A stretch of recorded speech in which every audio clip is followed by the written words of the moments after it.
Man, oh man. This is one of the most bizarre and UFO encounters I've ever heard, and I cannot stop digging into it.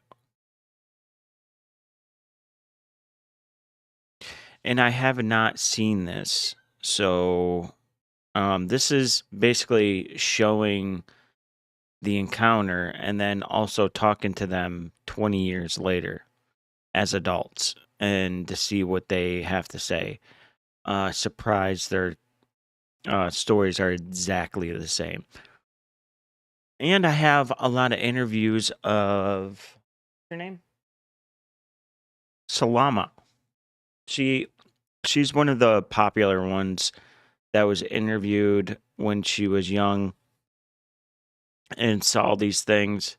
And she's very good at describing things, very articulate, and she's very smart. And she was very smart when she was a kid. Um, I promise you, this is bizarre. If you don't believe that something happened, well, something happened, and something very bizarre happened. And one of the things I think that really captures me is how they talk about time.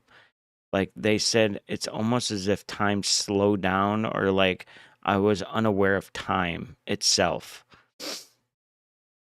And they said there's like, it's a massive playground. And one side is the younger kids, and one side's the older kids. And the other side almost like didn't even see it. But 60 or 100 kids witnessed it and all tell the same story. It's just bizarre. I'm telling you, this is one of the craziest things I've ever seen in my life. You're tuned to the Zimbabwe Broadcasting Corporation, Radio 1, and here is a special announcement. If anyone has video footage of the meteorite showers, or whatever they were, please get in touch with Tim Leach of BBC Television very urgently. BBC Television News. Oh. This is the cameraman. By the way, there were a ton of UFO sightings days before this happened, like within the town, city, whatever it is.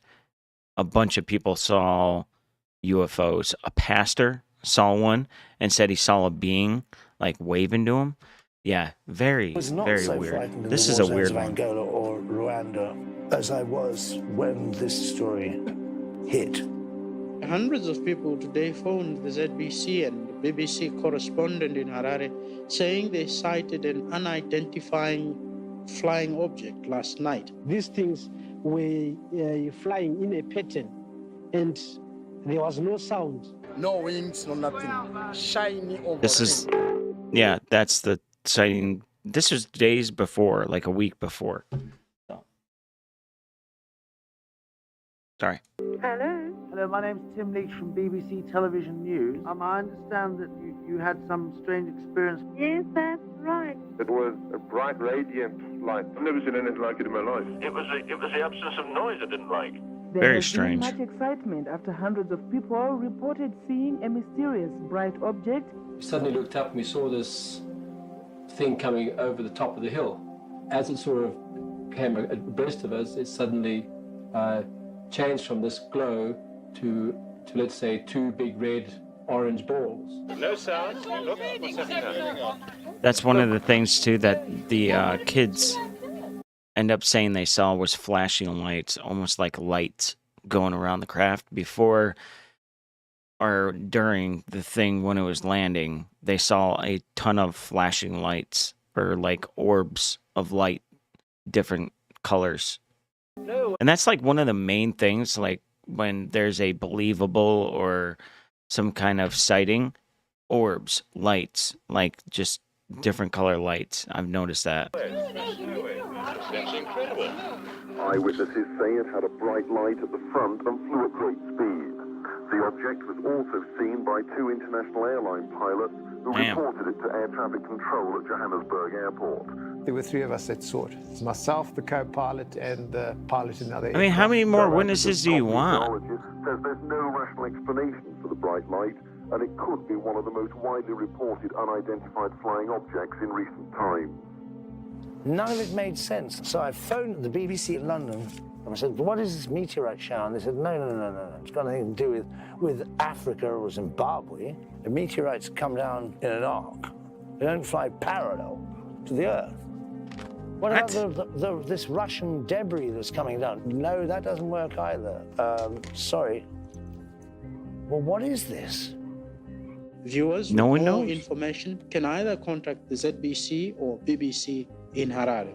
For at least 3 or 4 days, people from all over Zimbabwe were phoning us at the BBC to say, we've seen something weird.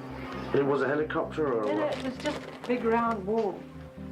The bottom was flat, but it was round, like on top of my wall.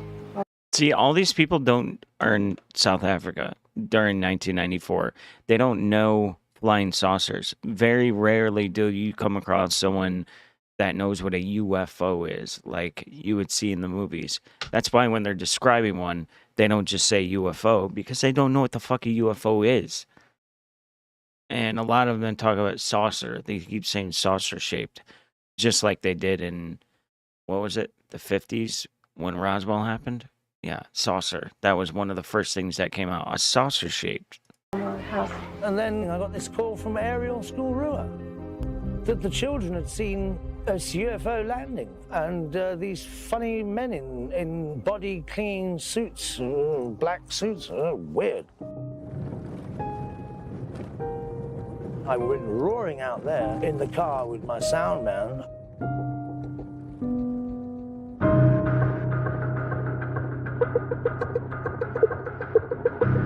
I wonder if this is James Fox, too.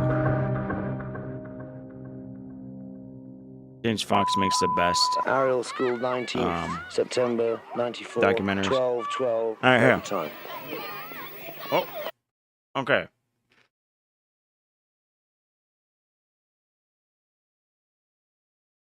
I'm guessing those are the older kids. So I'm guessing it was over towards there. They said towards the woods, the ridge line. So you can see how big this area is. Right there. Right over there, I think they said.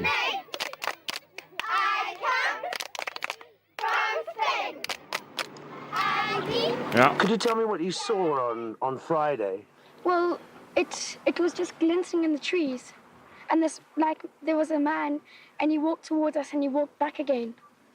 And what does he look like? His face was like this, and his eyes were down here. Like, what, further down his face? Yeah, much further down than us, because our eyes are here, his are down. You don't think it was somebody in fancy dress doing a prank No. or something? And how tall about? About, say there. Sitting on the spaceship. How do you know it was a spaceship? Wasn't it a helicopter or something like that? Well, it looked like it was like a disc, like a round. And whereabouts was it? Over in the trees over there, between the third pole. And did you girls see that as well? Yes. We asked them to draw pictures of what they saw on Friday, and after looking at those, I definitely feel that they did see something. What do you think that was? I agree that it could be something that we are not common with. But to actually say that it was a UFO, I would be reluctant to make a decision like that. Yeah, back then in 94, he's the headmaster. If you come out and say it was a UFO and you're the headmaster, parents are going to be pissed off. All the other journalists And they were kind of annoyed. We're not taking this seriously, but I took it seriously because this story Well, got not bigger all. and bigger.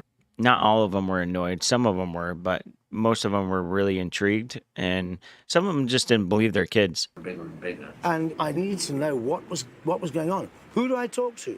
And then I spoke to some contacts, and they put me in touch with Cynthia Hind, a person for UFOs in Zimbabwe.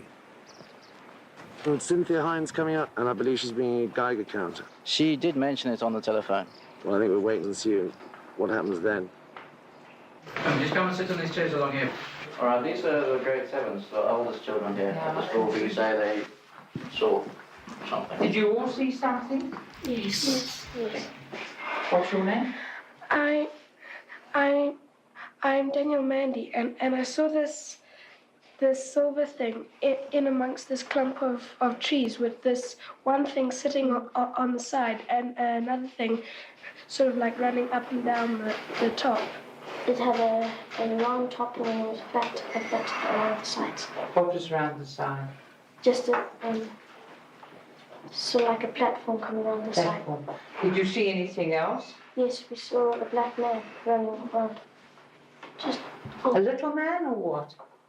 From where we looked, he was about this small, but we were quite way away. So he was about our size.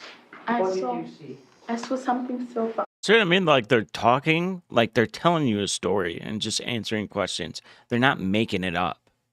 They obviously saw something. This is why it intrigues me so much, because it's kids.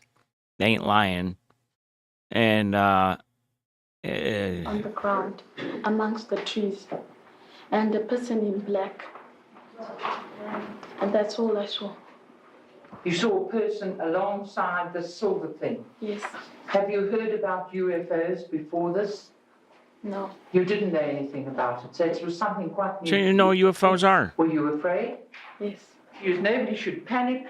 We don't know what it is, and it could be just some... There was a Russian satellite went up on the 27th of August, and it's a possibility something came down, but it would not account for the figure you saw. They all saw a figure. Yeah. But I think for the moment, you should keep everybody away until we've had some analysis, of what's going on. It was in between. By the way, the Geiger counter is handmade, so probably didn't work very well, but that's the best they had at the time. Where did I think it was? They told us just in between these two poles here. In between these two poles? Yeah. No, apparently... Yeah, okay. What equipment have you brought with you? Well, Gunther is a highly technical chap. Because it's difficult and very it's all in this handmade. country, he's made his own Geiger counter. So we're going to check it out and see if there's any radioactivity there. So, I mean, if there's really someone said the day it happened, I forget who it was, they went over there, they saw a huge imprint, and they said it was radioactive, and what did they say? It was like, it almost looked like glitter. It wasn't glitter, but it looked like glass, or it was really shiny.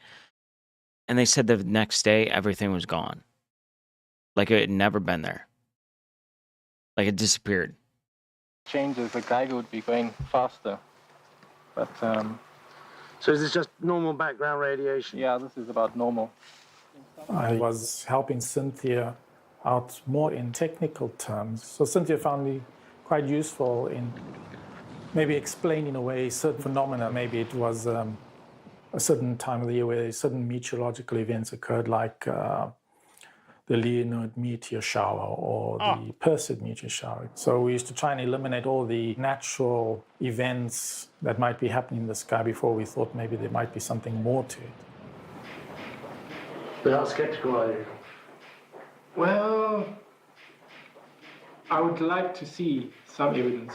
But you don't think you've got the equipment at the moment to... No, I haven't. But from what I see from some of the children, I do believe there's something happening. I'm not all that gullible, but this to me is a very typical case, and I've handled several hundreds in southern Africa. Well, I certainly believe the children. We have some extremely interesting pictures, and there's certainly some of the things they've told me they couldn't have known about. Impossible.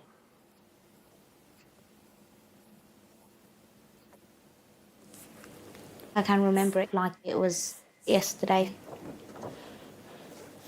It was easy to put down. This is because them that's older. exactly what I'd seen, so, something that I'll never ever forget. Yeah, she was one of the popular ones that I interviewed because she saw a lot. It seemed like, anyway. And when she was asked questions, it seemed like she was really struggling to kind of explain what she saw. Like it didn't make any sense to her, you know?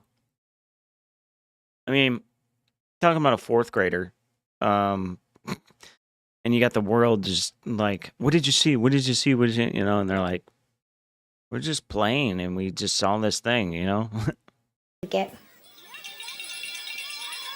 In '94, I was in grade 2 at the time at Ariel. My teacher was Mrs. Chipo. What I can remember was... So he was... Hold on. Let's find out which one he is.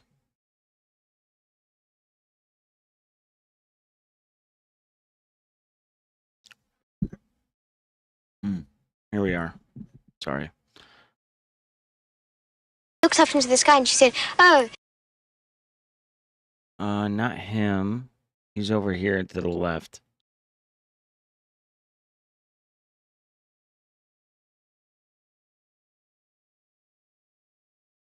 Oh, there he is.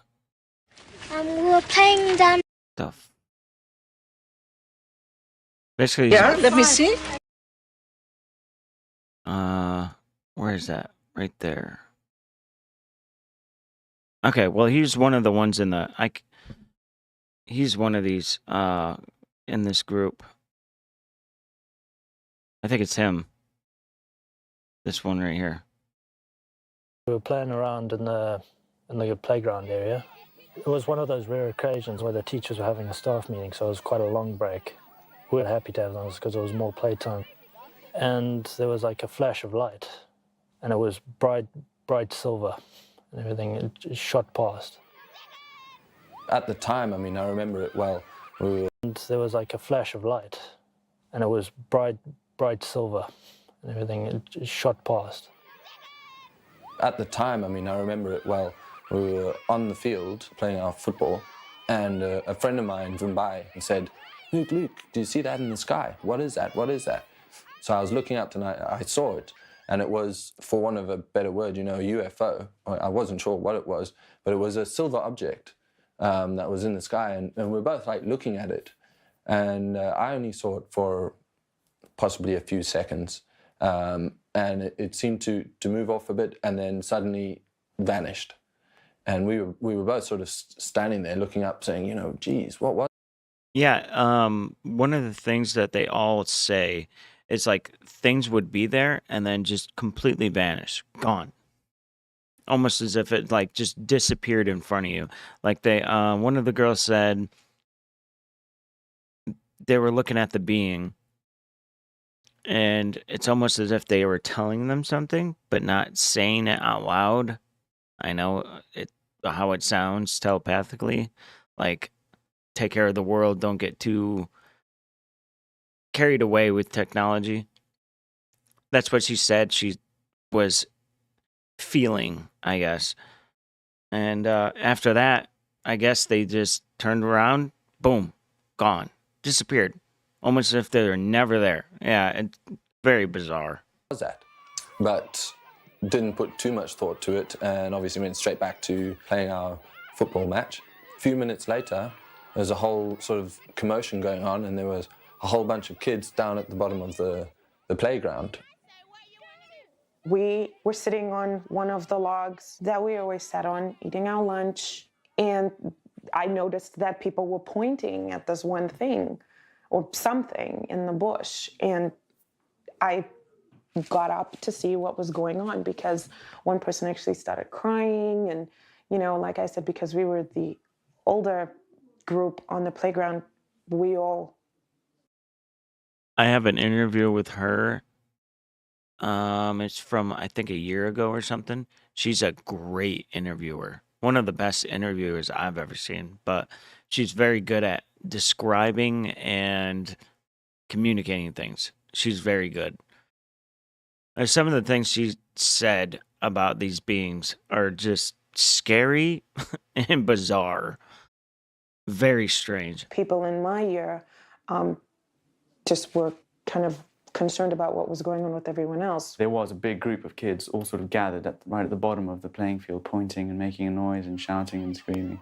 And I went up to them to sort of see what was going on and try to, calm everybody down. My initial thoughts was somebody had hurt themselves or something. Okay, so if I was there, yeah, he was there. sort of say a couple of 100 meters up, it was right there. So it seemed to be right on the cross-country course. I remember seeing 2 flashing lights, and I saw like a big silver, like a saucer kind of thing that was hovering, and then it landed or hovered on a stone. And I saw 2 figures come out, really black, but their face, you could actually see not much of their face, but it was really, really white in color. They said the best way to describe it is almost as if it looked plastic, like fake. Or she said the best way to describe it really is it looked like someone that had way too much Botox. Like their skin was too perfect. Almost as if you were to touch it and it would just fall off.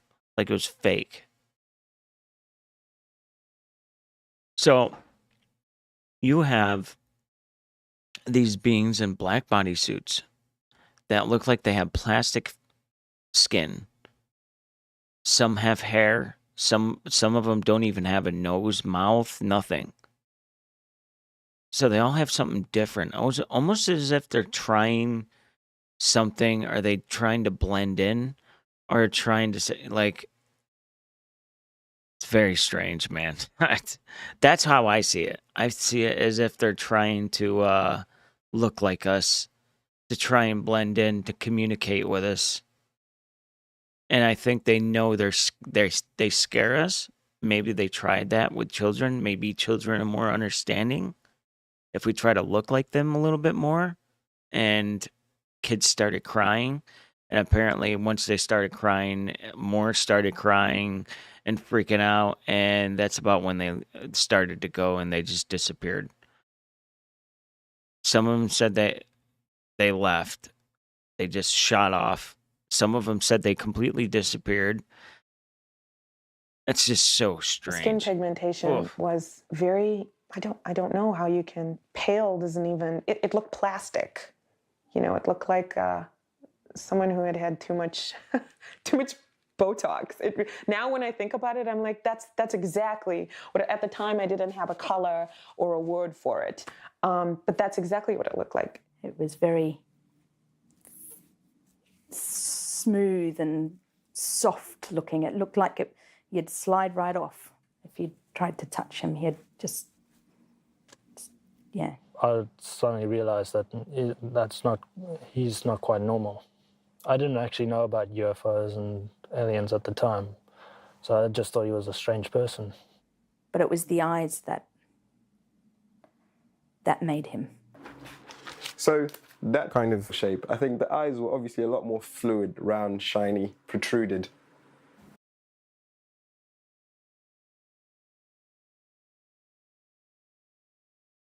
What does that mean?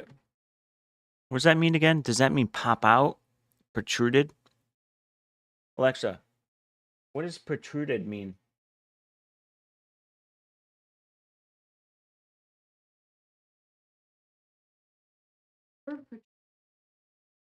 Projected? Yeah, like outward. Yeah. Alexa, shut your filthy mouth. So that is the main thing I have heard from every single kid that saw it, was the eyes. The eyes is what really scared them. Some of them said that when they looked at the eyes, it was almost as if they couldn't stop looking. Like it was really hard to stop looking at their eyes. Almost as if they're like being hypnotized, but not being hypnotized. Like it was just so captivating. Their eyes were just enormous. By the way, that's also what Travis Waltman, is that his name? The other UFO guy that They made a movie about his encounter when he got abducted. Travis Walton. Yeah.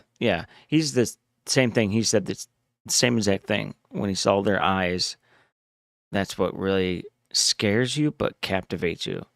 Because they're just so fucking big. Anyway. Almost like rugby balls, or American footballs. Huge eyes on the side of his face. And so I looked over and sort of thought I could see something unusual going on in the bushes as well. And I was like, yeah, there is. There's got to be something. It looks like there's something there. And the realization that there was something moving and it appeared to be coming towards us as well, that I felt scared at that point. Thing that scares me, would have scared me, they saw a being that was moving in slow motion. And I don't know if it's the same one they were talking about, but some of the kids said that there would be something, and then it would like disappear, and then reappear, disappear, reappear somewhere else. Very weird. The panic spread. I was looking for my brother and sister to make sure that they were okay. And I don't when know did how have people them, are not then interested we in this. continued to look onward. They just seemed confused. Like, what is 60 to 100 kids with the same story. I'm sorry. In my opinion, this is the only encounter. I would say they definitely saw something. Like, there's no ifs, ands, or buts. They definitely saw something. So, I'm just saying. did have them, then we continued to look onward. They just seemed confused. Like, what is going on? One moment we're playing, next moment everybody's looking, pointing, and everybody's in a panic. That was a little bit scary. By the way, you see different colors. They didn't have the right color I crayon. just turned That's why. 28. I ended a relationship. I was engaged for 6 years. You know, this whole topic definitely weighed on our relationship. So I moved in with my folks. I'm thankful that I'm here right now and with my family who supports me. As for future goals, plans, work, I have no idea. But I feel alone.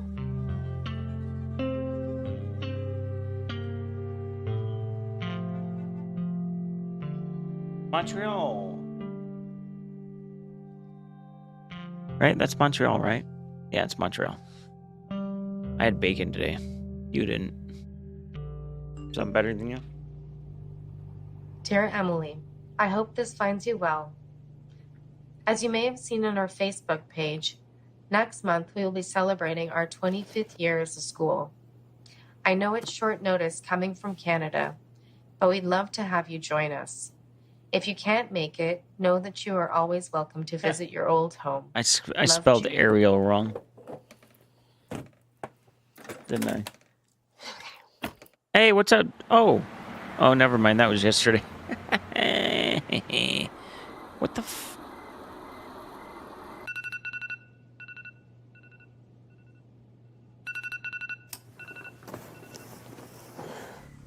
Ugh, that's mine. That's my ringtone to wake up. And it brings up a lot for me. It's a reminder of pain, of holding something inside. I don't want to hold on to those feelings anymore.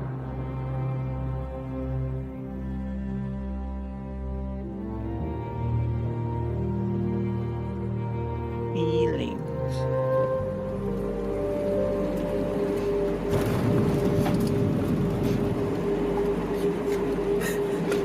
Whoa. Why is she crying? Go quickly, please. I haven't got all day. This lady and the gentleman are from South African Broadcasting Corporation. They've come to talk to some of you.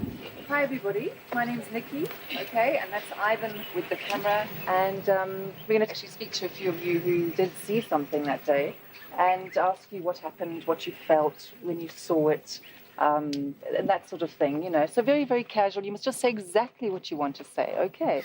What were you doing on the day? Well, I was walking and I saw this maroon color in the sky, and me and my friends were following it, and then we saw this light in the masasa trees. Then I saw something shining and somebody sitting on it, and they were wearing pure black. We saw this black figure running in slow motion. The strange thing was Slow it motion. seemed to be in very slow motion, which to us seemed very interesting because Cynthia had come across this kind of event in some of our other cases around the world where she had reports of, you know, alien encounters. Cynthia, how long have you been investigating UFO phenomena? Well, about 17 years. I'm the continental coordinator in Africa for MUFON. MUFON has over 5,000 members, most of whom are scientists. You interviewed the children. What was your conclusion? I believe them. I believe they saw what they said they saw. I think that perhaps some have been influenced by others and they've added a little bit here and a little bit there. But that's usual with a story or like something you saw. Usually you add things or take things away. But the core, you know, what you saw is exactly the same. That's a story, or that's like a story, a true story. Now, if someone's lying, they're gonna expand into like stupid details that no one cares about, and you know, lying. But basically, they drew in their drawings many things that I don't think that they could know about. And how big was the figure? It was about as big as a grade 6. How tall would you say? Maybe about 3.5 feet. There's another one. He was a bit short. As an investigator, I've learned that if they tell exactly the same story, then there's corroboration. They've got together and they're doing it. But if they tell a similar story, but from different viewpoints, to me, that's the truth. You put it better. We saw 2 of them. One was standing in front of the ship, and then the other one had long hair. But the one who was standing in front, he didn't have any hair at all. Show me with your hand how big the eyes They were. were shaped like something like that. Big head and big black eyes, and was dressed in a black bodysuit. What did you think it was? I don't know. I just thought it was some kind of alien from a different planet. What are they talking about? I had no experience of UFOs or anything like that, apart from seeing Steven Spielberg's film, Close Encounters of the Third Kind, or whatever. I just thought, you're all bonkers. I was just a hard-ass journalist, sceptical as everybody would be. What is this? Yeah, I of wanna course. know. I mean, the BBC want to know. I just thought. Notice their legs are off the ground. What the? Three fingers. I've noticed that. What are the dots?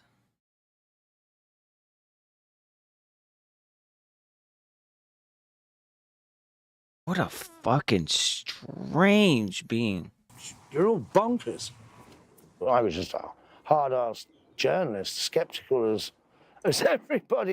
Notice all their hands, like their fingers are like pointy. It would be, what is this? I want to know. I mean, the BBC want to know. What is going on here?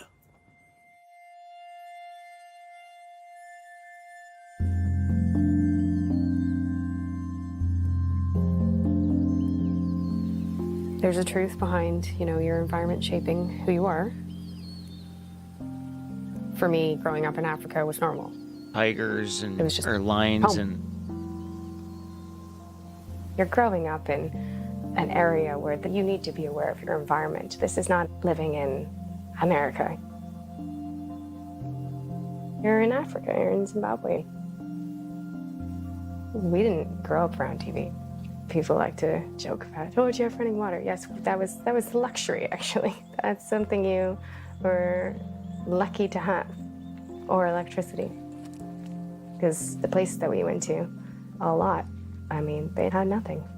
You live in a mud hut, thatch roof. You live every single day to live and hope you can.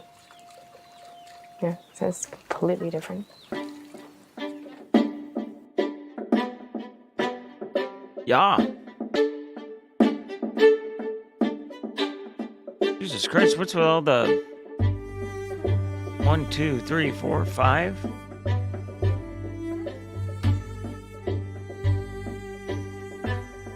That is so strange. Mudda. The little children. Oh. Okay, Mom, Dad, do you remember this place? We used to stop here all the time. This is really, I feel at home. No, you To don't. go back to Ariel means I get to go back to the spot where it happened. No, you don't. I don't know how I'm gonna feel. I don't know what it's gonna bring up. You don't. But I feel really blessed to be able to do that in my life. Well, you feel at home because you have running water and all the good stuff. You know what I mean? I'm being an asshole. Sorry. I'm being a dick. My family's Salvation Army. religious, and they came to Africa for mission work. My brother and sister also attended Ariel. They were very traumatized about the event. Talking about it in a religious environment wasn't something that was allowed to be done. Yeah, I found that odd. Like, just because you saw a being, or like, let's say they're from a different dimension, that doesn't mean God isn't real. Like, why would you think that? And I don't know why people think that way. It's strange. I was very quickly removed out of the Weird. situation, so it was pack up everything, and we flew into Canada. I didn't get to have the opportunity of growing up with the friends in that environment who had that occur to them.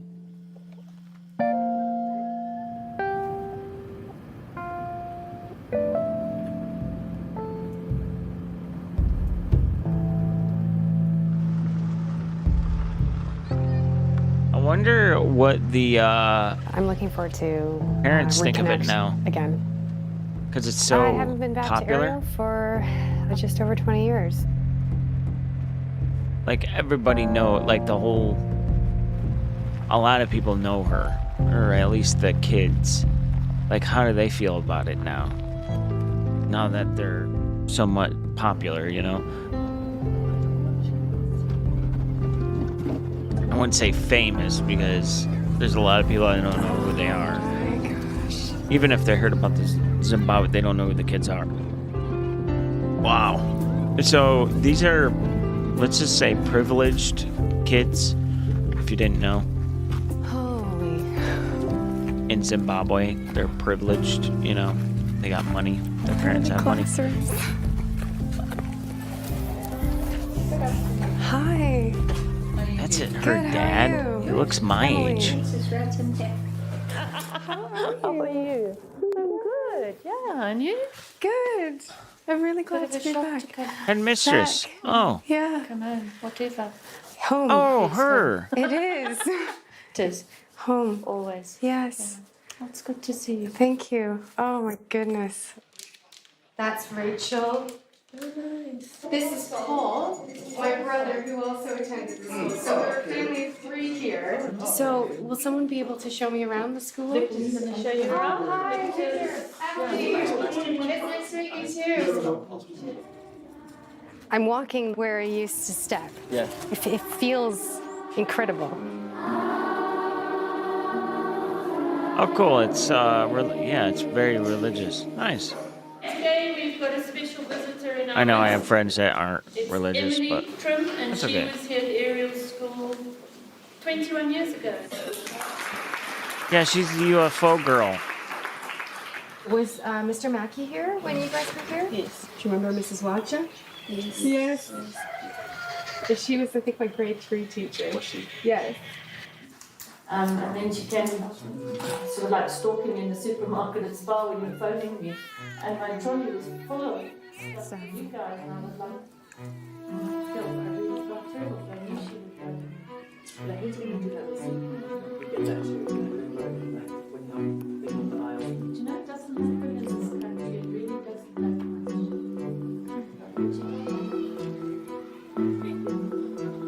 a strange, like, I find it really weird.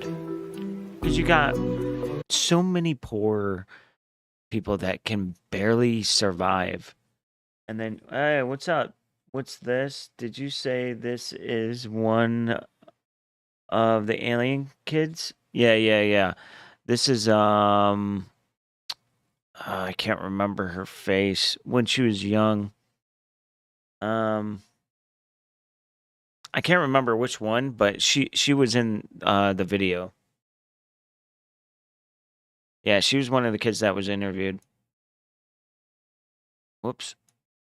But yeah, they're all meeting up 25 years later at the Ariel school to talk about the encounter. Yeah, I'm on Twitch. Same no, it's not the same name. It's that one.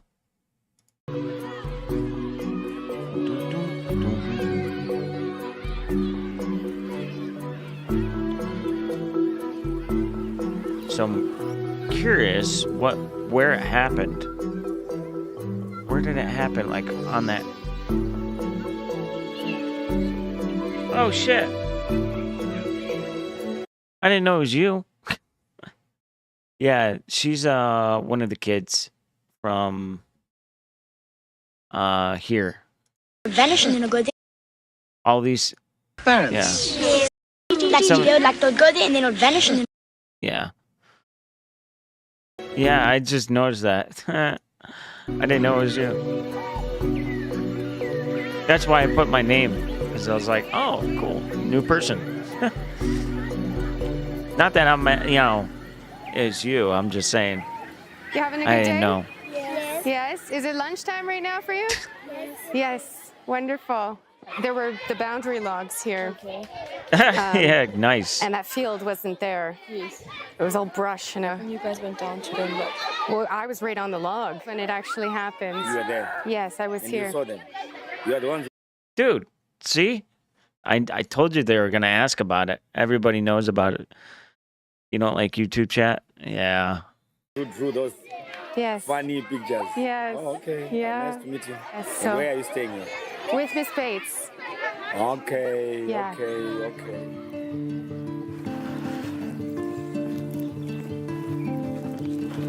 Really?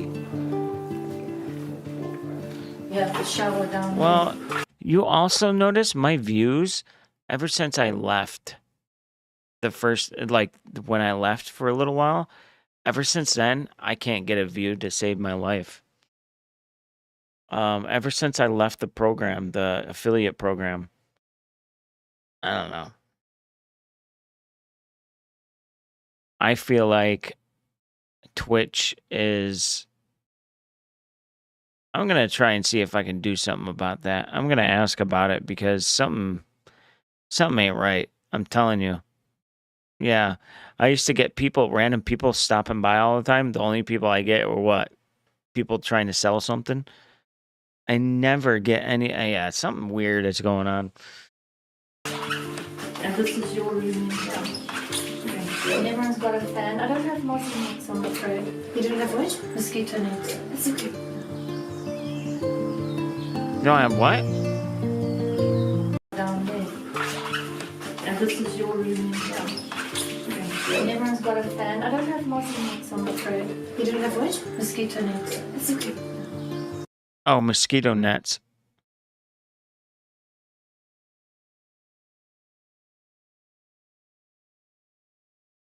Yeah, I've been on Kick before. Actually, I think I have an account. I might have, I may have deleted it. Actually, let me see. Let me see if I did. Welcome to Portugal. I think it's pretty new because I didn't see that before. I think they installed that very recently. Very recently.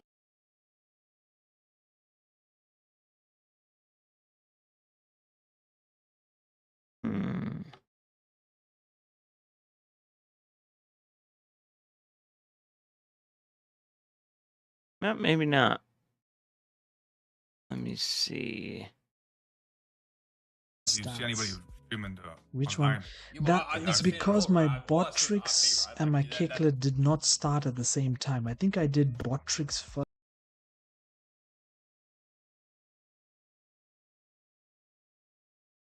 Let's see. Yep, I do have it. Never mind. Oh. It's, hold on.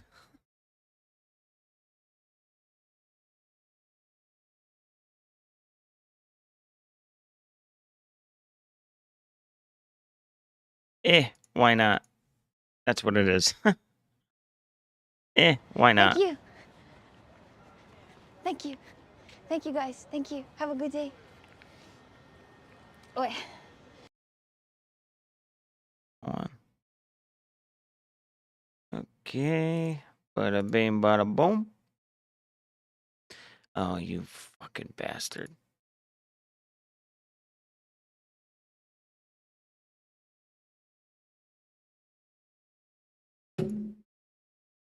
And Thongdalong and Okay, there. Amaze and Dubs and Okay, let me get the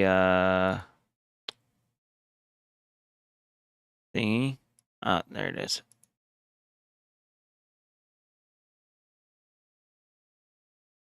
That's mine. Why not?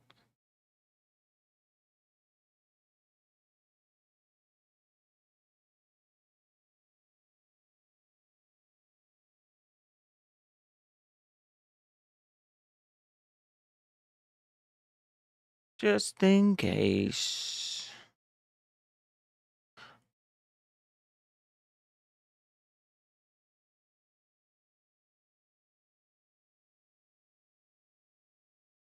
Trying to, let's see, community settings, maybe?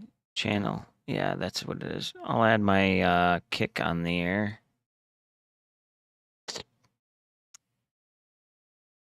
There. Kick.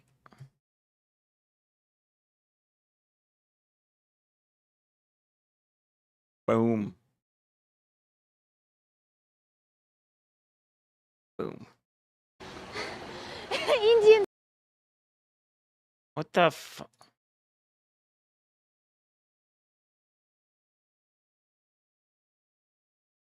Anyway, okay.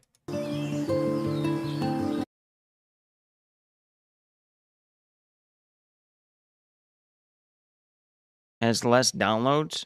What do you mean?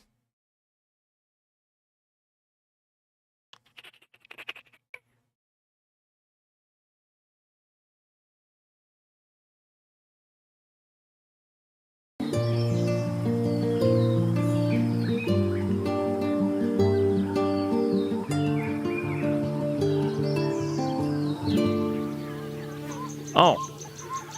Yeah. I was streaming on it for a little while and didn't really get anybody. And what did your other So I friends stopped. say? They were That was scared. a They year wanted ago to tell the or teachers, something. but some of us were too shy to. We ran down to the teachers and we went into the office and we started telling the teachers, and then they said maybe there's nothing. And how did that make you feel when they said maybe there's nothing? Well, we felt very sad because we did see something. Cheryl, what was your reaction Yeah, you see what I mean? Like they I'm telling you that those kids saw something. when Candace and Tegan told you about the UFOs and the aliens that they saw on Friday?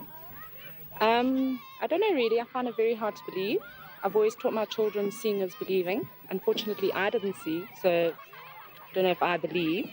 We always joke with the children, we always say all these little green men come out, and they say, no, Mommy, but we did see. So I don't know. I do believe Candace to a certain extent. What did the man look like? Why would they make up such a story? And kids of that age, 6 to 9, 10, they wouldn't be able to sustain such a story for such a long time. And one of them's going to crack, and then it would be like. Yeah, they would be saying something. Within the last 25 years, they would have. One of them would have said, "It was complete bullshit. I was a kid." One of them, Not one has come out and said that. In fact, they say the same exact story 25 years later. Unrolling a ball of string, you know, and all the rest of them would crack as well. So would you want to talk about it to friends or other people you meet in the future when you get older, or do you want to just forget about it? No, I don't want to forget about it. I want to keep it in because I know that it was true. And I want to talk to other people about it. They were fascinated. They accepted it in their full stride. They knew what they'd seen. They weren't stupid. Children are so much more open than adults. I've always kept an open mind about the life, the universe, and everything, God, Buddha, whatever you want to call it. But this story was something I hadn't encountered before.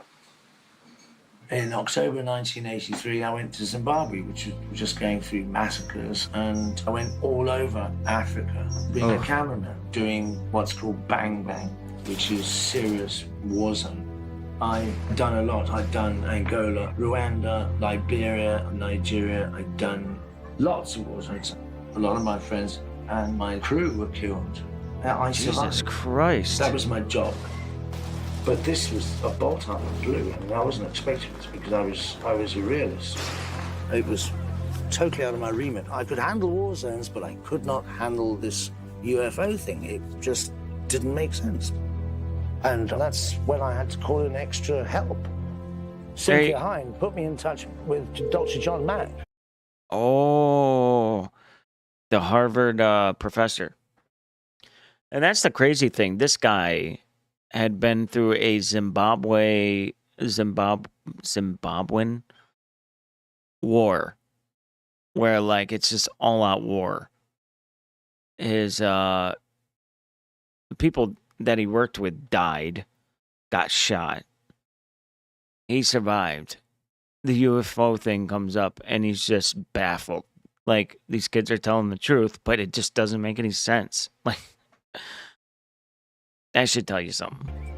And I got his number at Harvard University. I'm sorry, this coffee is strong. Harare, Zimbabwe. Message for Dr. John Mack. This concerns a UFO sighting over a school where it hovered, landed, a black man got out, but of course we're having difficulty being taken seriously in spite of being the BBC. Please call me as soon as you can. Thank you. What the hell is that? Oh, that's the being right there, I think.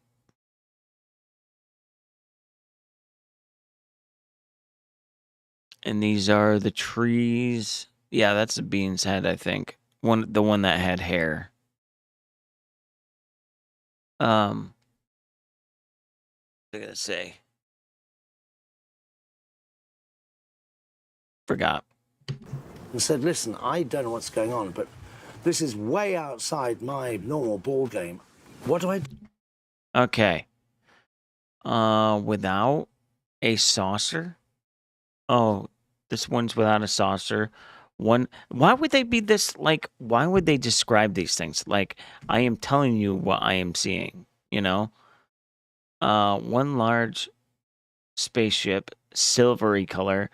One girl, she said her father was a, oh my God, what's the word? He worked with all kinds of metal and basically in a workshop. So she knew aluminum and aluminium, whatever they want to call it. All that stuff, like, you know, steel, and she's seen it a million times.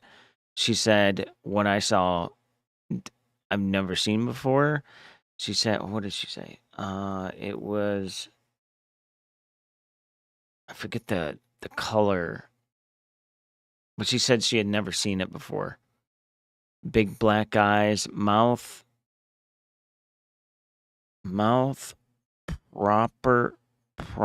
properly not seen.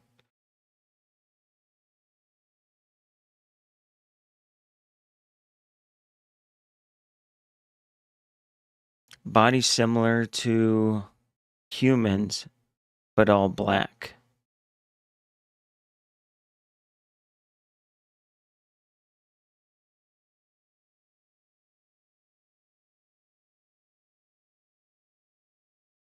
I want to see this a little better, if I can.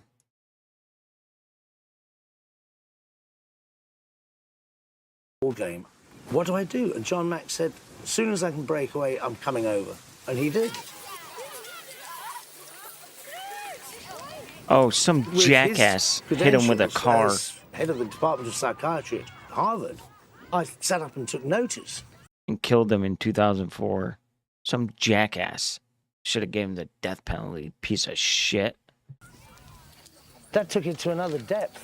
Such an amazing guy to get hit by some moron. Do you think it's possible that one imaginative child had a story and kind of stirred the rest of them? That I don't believe. I honestly believe they saw something, but for me to actually draw a conclusion as to what it is, I don't think I could do that at this point in time. Okay. How many of them reported seeing the craft? Something in the region of about 60. Yeah. More of them could have seen it. They're just too embarrassed to talk about it, or we haven't had the grade 1s and 2s involved. Actually, there were 6 and 7-year-olds. Right. How long would you estimate that the scene actually lasted? It took over about 10 to 15 minutes. Really, that long? Did they describe any other sensory experiences like smell or sound or nothing at all. Anything of that kind? Honestly, no. I don't think anybody's actually asked them that question.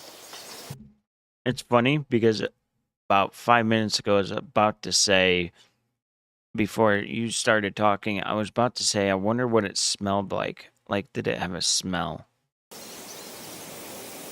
You've talked with the BBC people and with Nikki Carter here before, right? Yes. Okay. But the experience is still fresh in your mind, is that right? Yes. Okay. What were you doing at the time? Well, I was playing in the playground, and then we saw something silver, and then we quickly she was ran adorable. to the logs, and we saw a silver thing, and we saw a man standing next to it. And what did he look like? Well, he had big eyes that pointed. Pointed big eyes. Can you maybe you could just draw the head? What do you like to draw? Yes. Yeah. Okay, pull your chair up a little bit.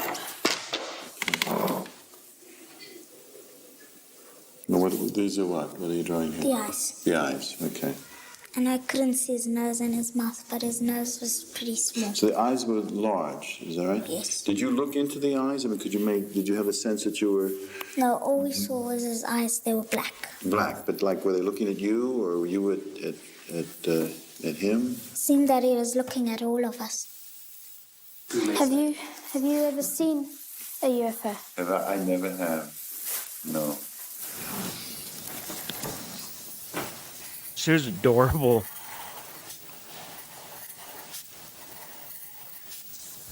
Oh, they said they had I didn't see anything over there. No nose. You didn't see a nose?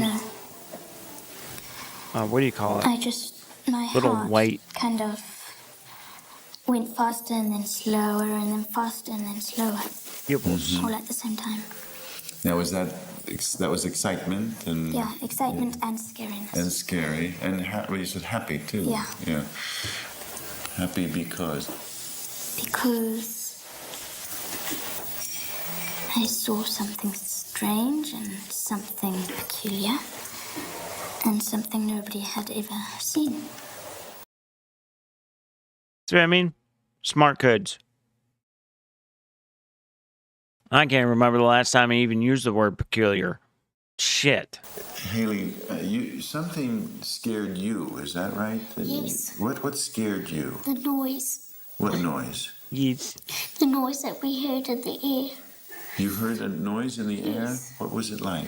Like a roar or a buzz or a hum or what kind of a noise? It was like someone was blowing a flute. And that scared you? Yes. Mm-hmm. And what did you do when you were afraid? I ran away from it. Mm-hmm. We told the teacher, but she said just forget about it. Mm-hmm. So people who have these experiences are very serious about them. And I think that generally speaking, when something powerful, important, exciting, scary has happened, that it's useful to talk about it, to have open discussion. And it doesn't mean you have to impose a point of view, but it's not about what we believe. It's what their experience is and how they find the adults around them being receptive to that experience. And you said that you saw two, what would you call them? Aliens. Aliens, you call them. And where were the aliens in relation to the craft? I saw one over here, and I saw one of these men by the spaceship. Looks like it was gardening by the big spaceship, and there was another one running in the grass. And how did he run compared to, say, where a kid would run? He ran normally like us, but bouncy, as if a human would run on the moon. You mean as if there were less gravity? It seemed light, is it? Yes, but not as much as a human on the moon. Not that extreme. When he ran his distance, he stopped and he looked at us for a while, and then he ran back again. The one thing I've told everybody is we are dealing with children here. Right. Sometimes the imagination can get carried away with them. Yeah. Right, okay. How many of you still think they're just making it up? The thing that got me was that there were no adults outside. None of us saw it. We just happened to be in a staff meeting. I totally believe the children. They came running up here in such a panic. And, I mean, even if we had staged it, they could not have run all together like that. We just heard them screaming, ah, and then they were here, and a child can't make that up. And, I mean, children know when other children are conning them. And there were like about 100 of them who just came here. They didn't see anything. I think they say make-believe story that they actually created. That's my feeling. What do you think started the story? Since during that time they talk about meteorites and all that, I suppose somebody created the story and they sort of thought maybe he had seen something. You think that the children's imaginations are getting carried away with them. But I became convinced when I saw the drawings, because so many of the drawings were similar, and also when they wrote their stories in their storybooks, they definitely seemed genuine, because, I mean, they all I heard that. As if there were less gravity. And where were the aliens This in relation was weird. to the This point was, of view? I heard it. But I it's was not like, about whoa. what we believe. It's what their experience is and how they find the adults around them being receptive to that experience. And you said that this is strange. And it seems a little bit older, so she knows what she's talking about. You saw two, what would you call them? That's the weird thing, too, is that they didn't show up to the younger ones. They showed up to the right age. Right to where they know what they're seeing. They know how to describe it. They understand what they're looking at is not normal. And just young enough to where, like, if they're going to lie, you can see right through them. It's almost like it's the perfect ages to do that, too. Almost like if you want to get the truth out of them, if that makes any sense. Aliens. Aliens, you call them. And where were the aliens in relation to the craft? I saw one over here, and I saw one of these Isn't that the girl? by the spaceship. Looks like it was gardening by the big spaceship, and there was another one running in the grass. And how did he run compared to, say, where a kid would run? He ran normally like us, but bouncy, as if a human would run on the moon. You mean as if there were less gravity? It seemed light, is it? Yes, but not as much as a human on the moon. Not that extreme. Like if she was lying, she would have just said yes. Not as extreme on the moon, but kind of in the middle. Like little details like that. When he ran his distance, he stopped and he looked at us for a while, and then he ran back again. The one thing I've told almost as if they were trying to show him something, like they did it for a reason. I'm telling you, man, they did everything they did for a reason. And I feel like every time they show themselves, it's for a reason. Every time they do something. I don't know. That's just me. I think they're just in a higher dimension. That's my thought. I think they're all around us, just, well, maybe not all around us, but like they're here, but they're not. Like higher dimension, maybe. I don't know. Maybe they're from the future. Who knows? But we are dealing with children here. Right. Sometimes the imagination can get carried away with them. Yeah. Right, okay.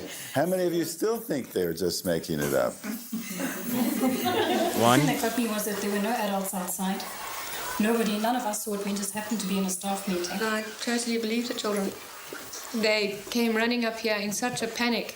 And, I mean, even if we had staged it, they could not have run all together like that. We just heard them screaming, and then they were here, and a child can't make that up. And, I mean, children know when other children are conning them. And there were like about 100 of them who just came here. They didn't see anything. I think they say make-believe story that they actually created. That's my feeling. What do you think started the story? Since during that time there were a talk about meteorites and all that, I suppose somebody created the story and they sort of thought maybe he had seen something. And they've been sticking to do the same story for 25 years. And it's messed some of them up. Gotcha. Great. You think that the children's imaginations are getting carried away with them. But I became convinced when I saw the drawings, because so many of the drawings were similar. Exactly. And also when they wrote their stories in their storybooks, And people don't understand. This is during a time when you absolutely got ridiculed if you even said anything about UFOs. I was one of those people, for Christ's sakes. They definitely seem genuine because, I mean, they all wrote completely different stories, but they had seen the same thing.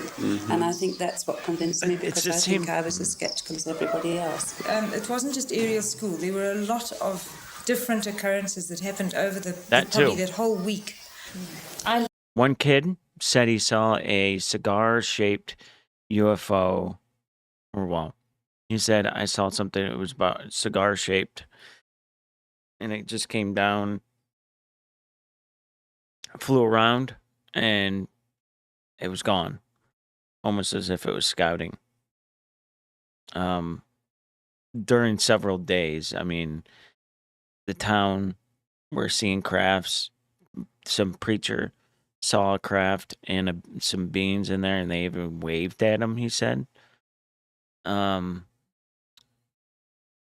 Let's see. That kid that said this, he saw this cigar shit. Yeah. So it was happening for a while. I live here at the school, so I try not to think about it at all. Because if I do, I have sleepless nights. Then you have sleepless nights. I do. I've had a lot of sleepless nights since it happened, so I try to put it out of my mind.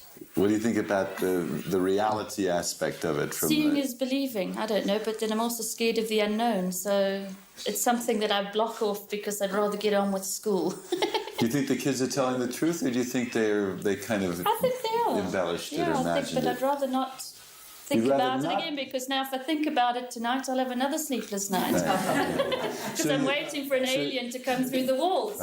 Some of the kids in my class are so frightened.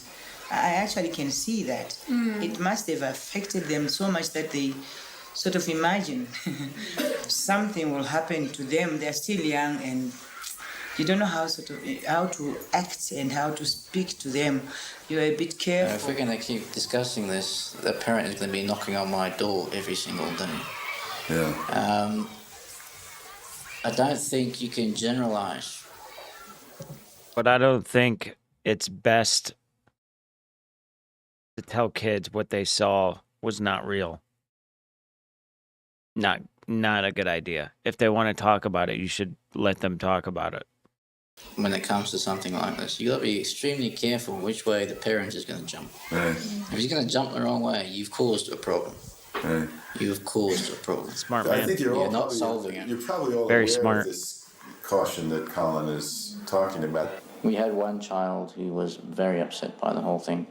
Unfortunately, he's not at the school anymore. He's actually gone back to Canada. He was having sleepless nights. Yeah, that's the guy in the car. I think it really fucked him up. And this was a 12, 13-year-old child. Basically, the cause of that. Yeah, probably because he was more aware of what was going on. He probably understood that what he was seeing was not from here. I mean, some of the kids said that it felt like it was trying to get them to come with him. Like, take him. Yeah. Was his parents refused to discuss the situation with him. His That's parents that girl's. were very religious. That's the girl. Yeah, that's the girl and the brother. And according to them, this sort of thing doesn't happen.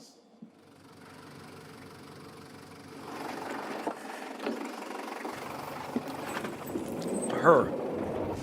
That's her. Her and her brother. Oh my gosh, I can't believe I'm gonna see Mrs. Watcha. Is that her dad? He looks And young. her name suits her too. Yes, you it know? does. Yes, it does. Mrs. Watcha. Watcha. Exactly. And I remember she was very strict, wasn't like very, very strict. Like everything was done by her. Yeah. There we go. Judge Watcha. Judge Watcha? Watcha. Yes. Yeah, I gotta say, Judge, this girl, Watcha, their teacher or something like that, she's a mama type for sure. Like, if, one of those women that when you come and, meet her, instantly feels like your grandma or your mom. A wholesome person. Well, Mrs. Watcha's coming. Her. She's a wholesome, she looks like such an amazing person. Yes! Mrs. Watcha! Mrs. Watcha. Watcha. Wow. I'm a watcher. Hello, Yeah. old. I'm now old, I know. You don't see me to be old? No. Hello. I missed you. Pardon? I missed you. You missed me. I was a little bit difficult. Wasn't I? No. You? Oh, you were strict. You were strict. That is exactly what I want to hear. Yes. You were strict, but you were fair. You were fair. I was very fair. Yes. But strict, and it was beautiful. Oh. Beautiful.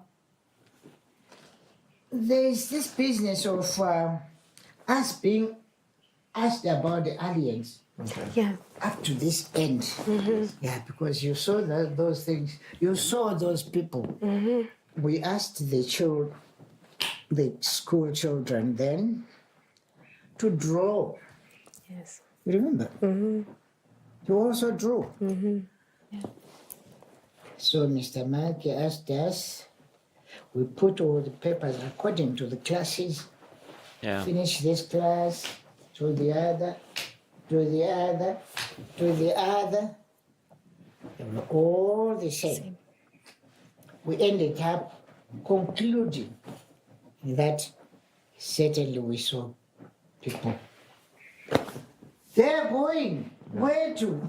Yeah. How did they come there? Who are they? Are they people? We couldn't tell. That's what the story is. Yeah. That's what you saw also. Yes. I had kept those papers myself. You did? I don't know what happened to them. I'm looking for mine. You can't find it. I can't find mine. Same with me. Because I had thought it was something I must also hold on to. I didn't know what that meant. Man, damn. Lisa, yeah, she definitely believed him. Yes. What feeling did that give you when you looked in the eyes? It made me shake. It made you shake? It was a terrifying feeling. A what? A terrifying. A terrifying. He's a good kid. He's smart. He's really smart. Like, very, very aware of what was going on. You can tell. Feeling. Smart And kid. What made it terrifying? The way he was looking at me. How did he look at you? Strangely, like an old woman who hasn't seen a kid before. Like an old what? An old woman who hasn't seen a kid. An old woman who hasn't seen a kid before? He stares like this. Oh, okay. I'm going to ask you to do something. Try to just be in that feeling. They should have had them act it out, like what they saw. For a moment. Try to remember that terrifying feeling, okay? Can you do that? I know it's unpleasant, but nothing bad will happen, okay? And just try to tell me what that terror, what's in the terror. See what you find in the terror. What it might be about. It was making me all scared. My heart was now starting to pump faster. Mm-hmm. And it was making me all woozy now. Like woozy, losing. Yes. Like you were going to faint, you mean? Yeah. Did you faint? No. Yeah. So then I was looking at him, right? And then he was looking at me back. I couldn't just keep on looking at him, so I had to stop and I looked sideways, so he couldn't keep on making me feel faint. But you kept looking. Yes. See what I mean? Like, they were there for a minute. Like, they got a good look at him. They were staring at each other, for Christ's sakes. Oh. Why did you keep looking? I don't know, something just attracted me to look at him. Something attracted you. That's what the other kid said. As a man, his eyes looked at me as if, I want to, things like that. I want to what? I want you. I want you. Yeah. I want you in what? Like, I want you to come with me, or I want you to come with me. I want you to come. Did you go with him, do you think? No, only my eyes went with him. Your eyes went with him. And my feeling. And your feeling went with him. So was there a part of you that wanted to go with him? So when they were also staring, apparently they felt what they wanted them to feel, like take care of the world and don't get too carried away with technology because it's bad. They said they felt it. Like, they didn't say anything, but they said it's almost like time just was nothing. Like, how'd she put it? Like, time didn't exist, and she could feel what it was trying to tell her. She actually felt like the world on fire and natural disasters everywhere, and almost like she felt it, like she was there almost. And then when it stopped looking at her, everything gone, back to normal. Very weird. Him? Yeah. That felt like drawn to go with him? Yeah. Okay, so can you say what that felt like? Again, scary and a little excited. Yeah. And a little I shouldn't go. Yeah. And yet, I want to go. Yeah. Yeah. John Mack seemed to have brought out that information because we just took it in a very analytical way. We just said, what did you see? And what did the aliens look like? What did they do? But we never thought there might be some kind of emotional, deeper effect. Really gave you goosebumps, if I may put it that way. There's something more going on here than what met the eye. What made you scream? I was just getting very scared. What were you scared would happen? Now, don't be afraid to say, even if you think it's not sensible, just tell me what you were afraid might happen. I thought the aliens would attack me. Would attack you and do what? Hurt you? Yes. How would they do that? I don't know. Mm-hmm. It looked evil because it was just staring at me. With what? Staring at you as if what? As if to do what? As if it wanted to come and take us. Damn.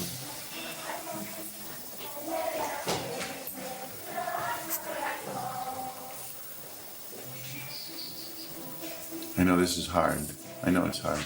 Try to. That really fucked her up. What you felt, I'm sure. I think it really screwed her up. Mm-hmm. John did this public meeting in Harare. He did an incredible service to the community who were worried and just wanted answers. Dr. John Mack is a true academic. He's a professor of psychiatry at Harvard University. I think we're very, very lucky in this country to have somebody of his caliber. So can we have a big hand for Dr. Mack?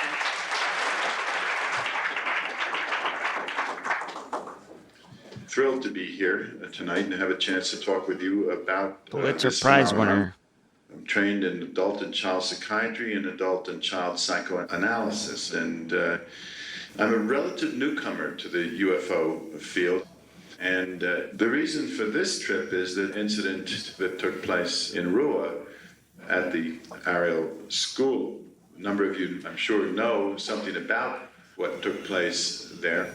The children we talked with, clearly we're talking about a phenomenon that occurred in physical reality. In other words, the stories were consistent, and the way they talked about it left virtually no question in our minds that what happened was just about what they said happened. I know it was strange. It's very weird. Yeah.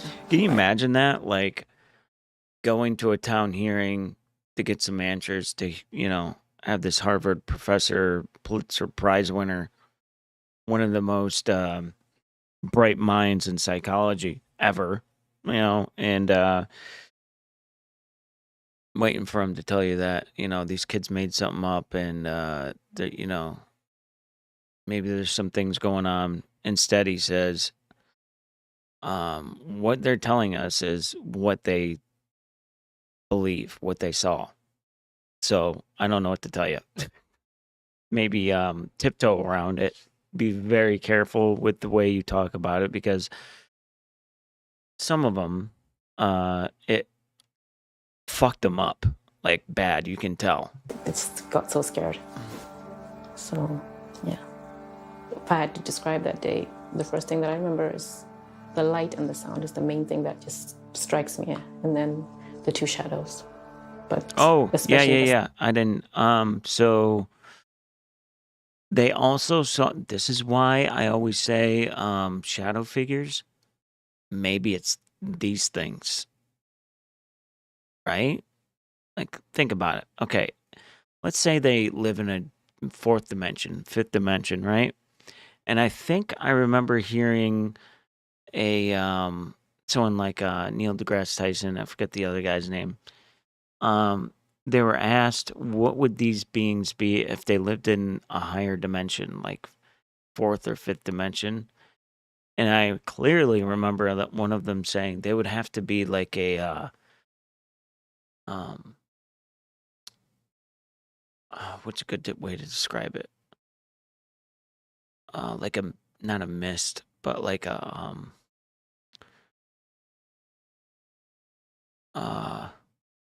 let's just go with mist. I think you know what I'm talking about. Like a mist type.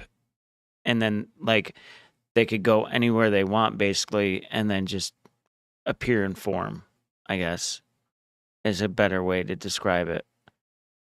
Like, what if these are those things? They're around us. They just live in a higher dimension. And they come off as shadow figures.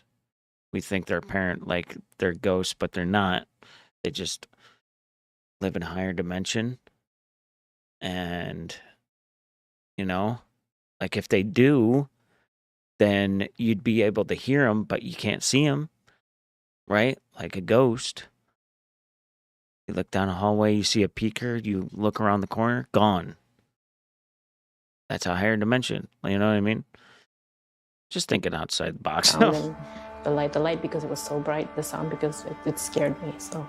Yeah, we heard a sound in that direction. It was sort of like a buzzing noise. It was a very, you know, it was like a buzzing, the buzzing of what you would hear Someone at said an bees. electric station or anywhere close to that, like something's being zapped, almost. It kind of sounded like bees, but more like a, like a machine bee sound, just very strange. First, I thought maybe it was just me that heard it, but if the other kids around me had heard it. It sounded like it was coming from everywhere. It went louder and louder, and then it stopped. And we ignored it, like, okay, I don't know what that is. And then a couple of minutes later, it started again, and it was much, much louder, like really, really loud, like a swarm of bees. And that's when I started getting scared, and everybody started getting scared. And then we started running away from there. I noticed that there was a large shape amongst the trees, which we couldn't really figure out what it was. It looked like a big rock. It looked like water was trickling over it and the sun was reflecting in that water. Like water was...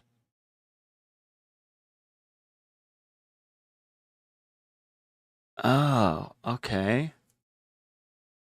Like water was trickling over it and the sun was reflecting off it. Okay. Yeah, that makes sense. So I wonder if that's what it looks like when it like appears. That's the best way I can describe it. It didn't look like a smooth metallic object as you would think when you were looking at a UFO on TV as we depict them. It looked natural. It didn't look like anything man-made. You saw it. Huh. So it looked natural. Huh. Again, appearing in kind of like in spots. You saw it, then you didn't see it, you know, and then you saw it again in the same general area, but it was that kind of was, you know, like I said, what made you think twice, like, okay, did I see it? Didn't I see it? But whenever, you know, then everyone else started saying, yes, I see it. And it was the same thing when we saw whatever beings were there. You know, it wasn't like they were just standing and looking at you. You would see them in various places at various times. So you didn't know if it was one, if it was more than one. He moved kind of strangely, I'd say.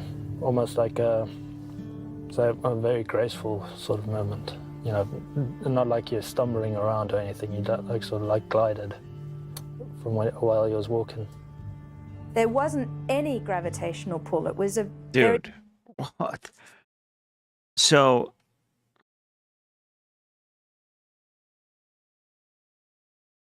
these things are basically appearing out of nowhere. Their craft almost looks natural, like not man-made, just natural. They just show up on it. Things just appear there and then appear over there. And the craft almost looks like it showed up like water trickling over it with the sun reflecting, like almost as if... Because I remember all the kids said that they saw flashes of light.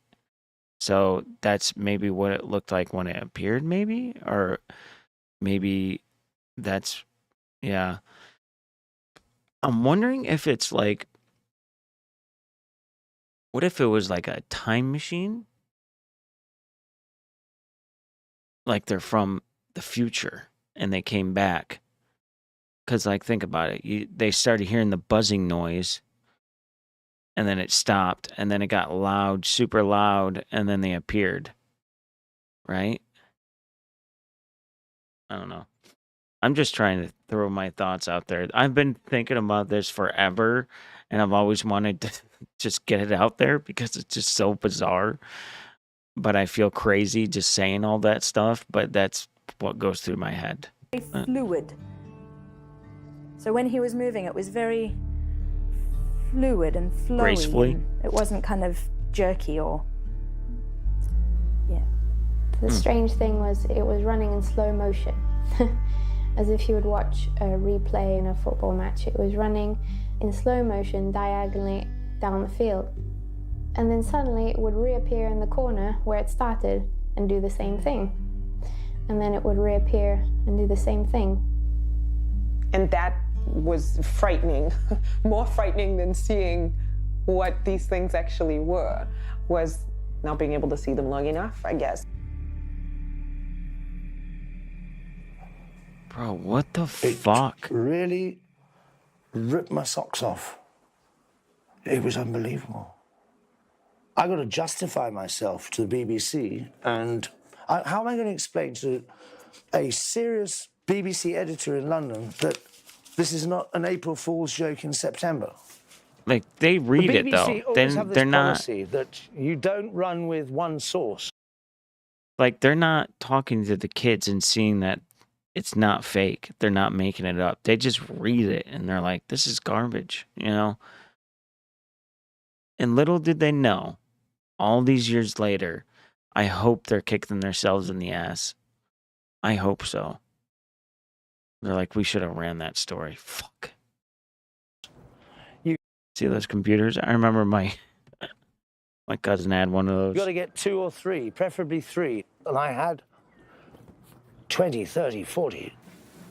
Now, I put a lot of stake on the physical evidence, but I don't primarily emphasize that, not because I don't think it's critically important. I think the physical evidence is very valuable, but for me, my strongest suit is my clinical investigative approach to create trust, to bring forth whatever it is, and the memories and experiences come flooding back. Now, the fact is that people are threatened when they come forward about this.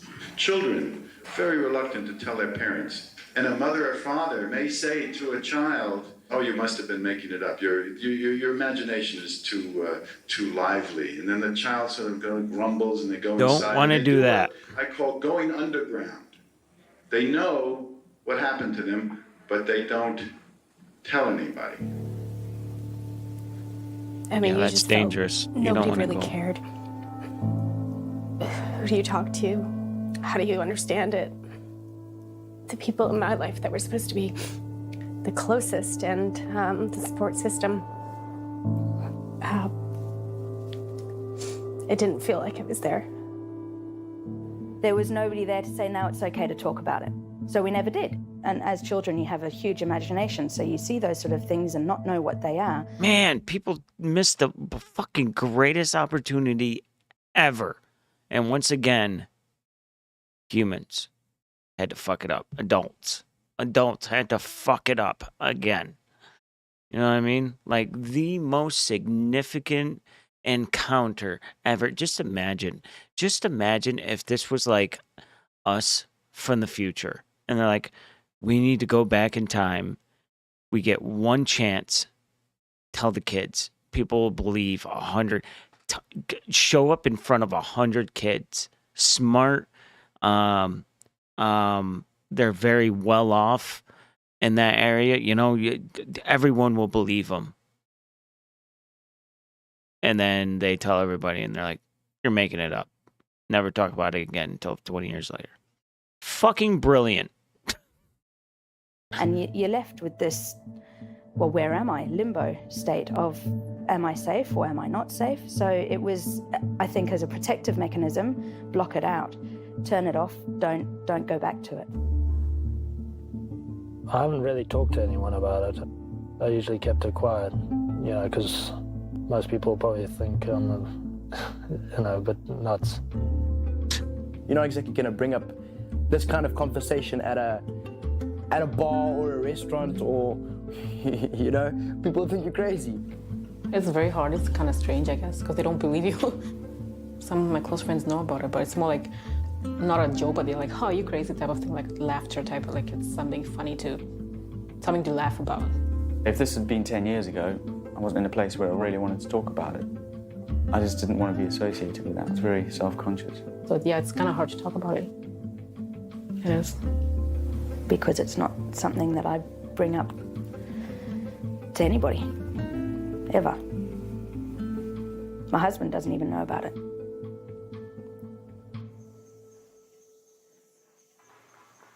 Damn.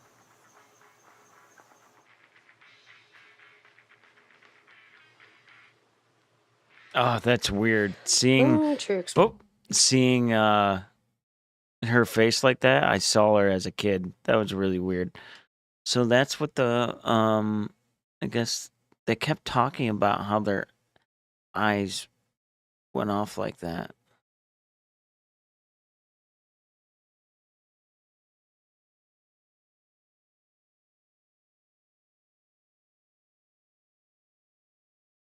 What is that bubble around? Oh, that's the craft.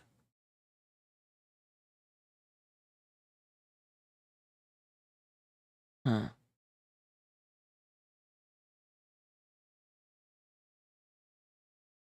Impression of how it felt at times.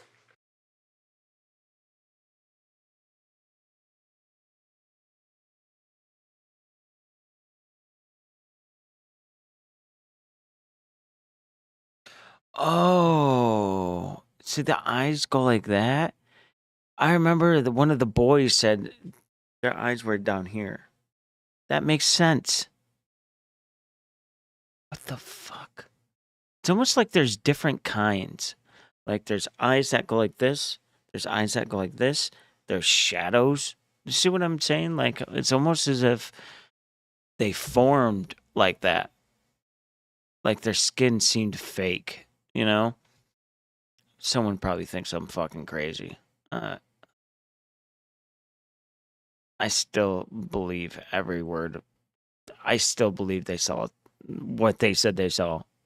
This is probably the only one. Travis, that one, I think I lean towards it happened to. Bob Lazar, same thing. I think he worked on stuff.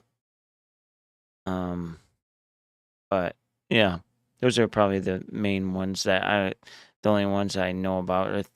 I believe, but this one I 100% believe. It's really, really difficult to face yourself. What the?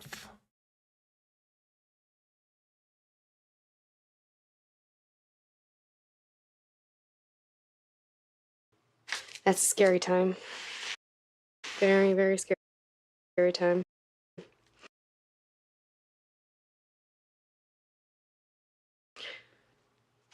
A lot of this was done in black at first, because I think that's how I was.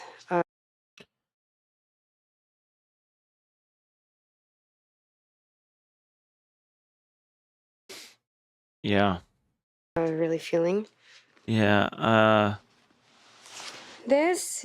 Yeah, there's just too many kids, too many, adults now.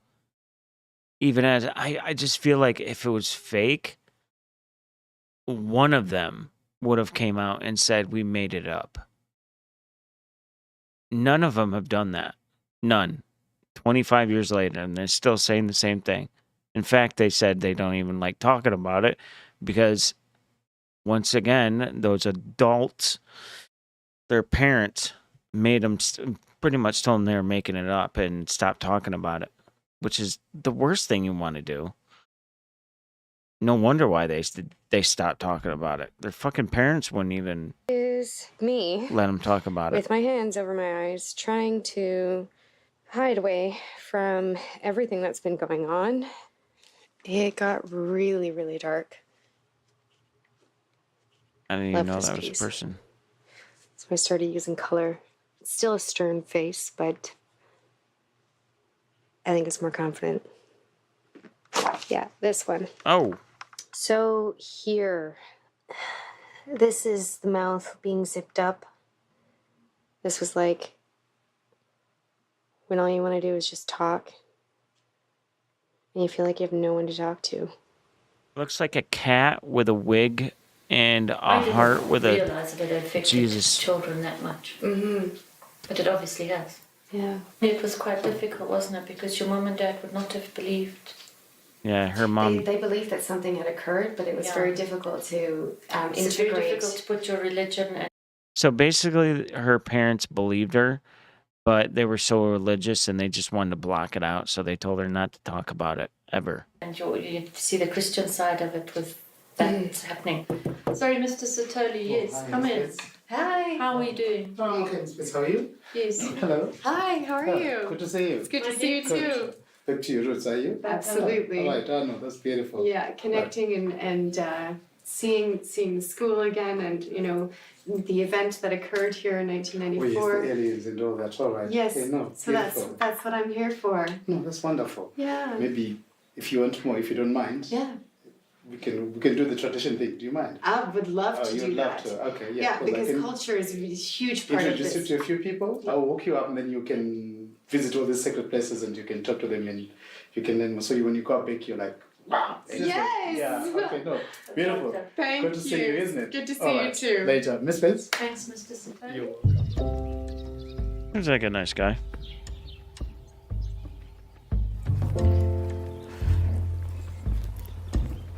That'd be a nice place to live without the lions and,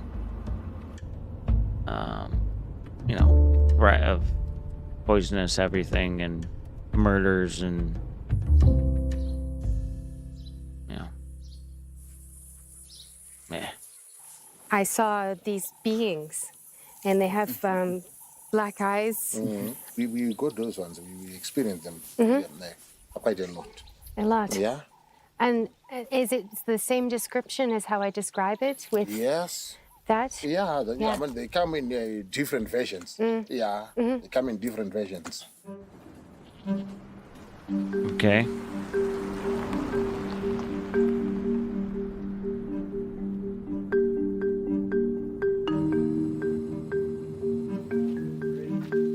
I worked with a guy that was from here.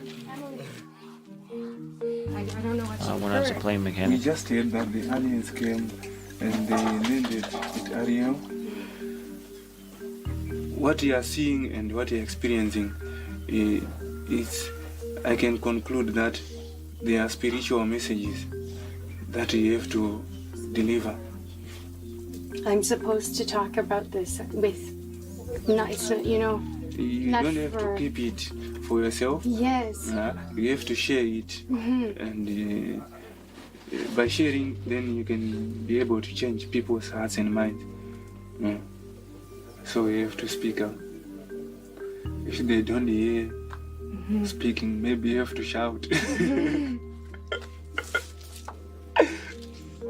You have to shout. Yeah, the significance of children is that they are not yet exposed to the world, and they communicate better with the spirits and the nature. So it's always good to have children. If you want a message to be delivered, it has to be delivered to children, because the child grows with the message.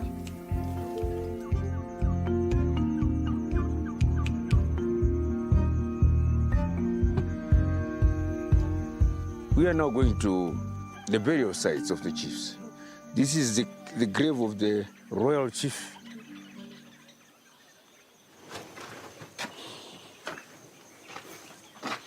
The Ariels landed on the center of the grave. The sacred shrine. Sacred shrine. Yes. So it's very important. It's very important. The Ariels landed on the center of the sacred shrines, which means they were entangled by the chief's graves, the grand ancestors of Zimbabwe. The mysterious happenings have been here for decades. Did you hear about it? Sure. By Ariel when it happened? Yes, I was quite informed. Can you point to us where the Ariel school is from here? This is Ariel school. This is where it happened. This is where they landed. Oh my gosh. Had you had those thoughts before this experience? No. No. And how did those thoughts come to you? Did they come to you from the craft or from the man? The man. And did the man say those things to you?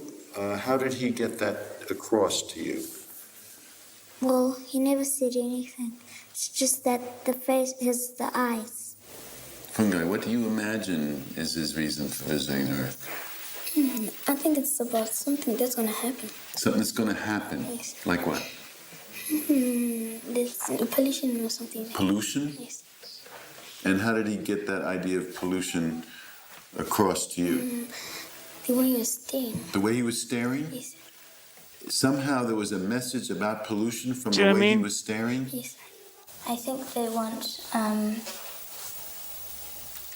people to know that we're actually making harm on this world and we mustn't get too technologed. How did that get communicated to you? I don't know. But somehow it did, isn't Yeah, it came through my head. Through your head? Did it, through words or? My conscience, I think. Your what? My conscience. It came to told you me. through your conscience told you? Yeah. I mean, while you were in Well, I contact was- with the being, you mean, or when? Well, being was looking at me. While it was looking at you. It was like this lake of calmness in his eyes. I was compelled to look at him. It wasn't like I wanted to look away from him. Time became very still and very bizarre. In my mind, technology and not good feelings about technology either. It was like technology was a bad, dirty word.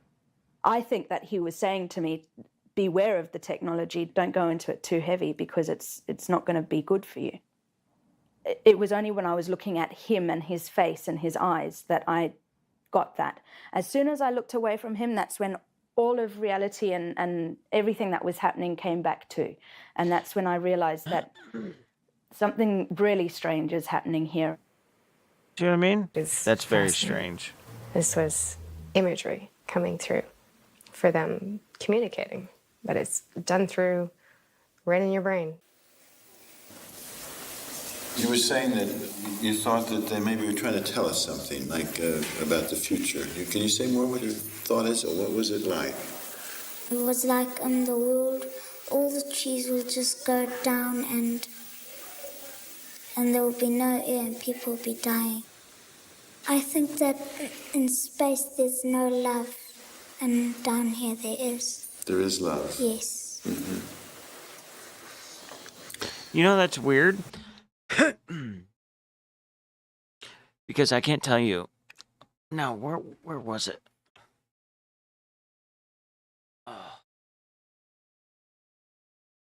Someone. What abduction was that? There's an abduction. I can't remember who it was. I want to say Travis Walton, but I'm not sure. But they said they almost seemed jealous or like very fascinated with love and some of the feelings that we get, almost as if they don't get them, but they wanted to know what it felt like they want to know what that is.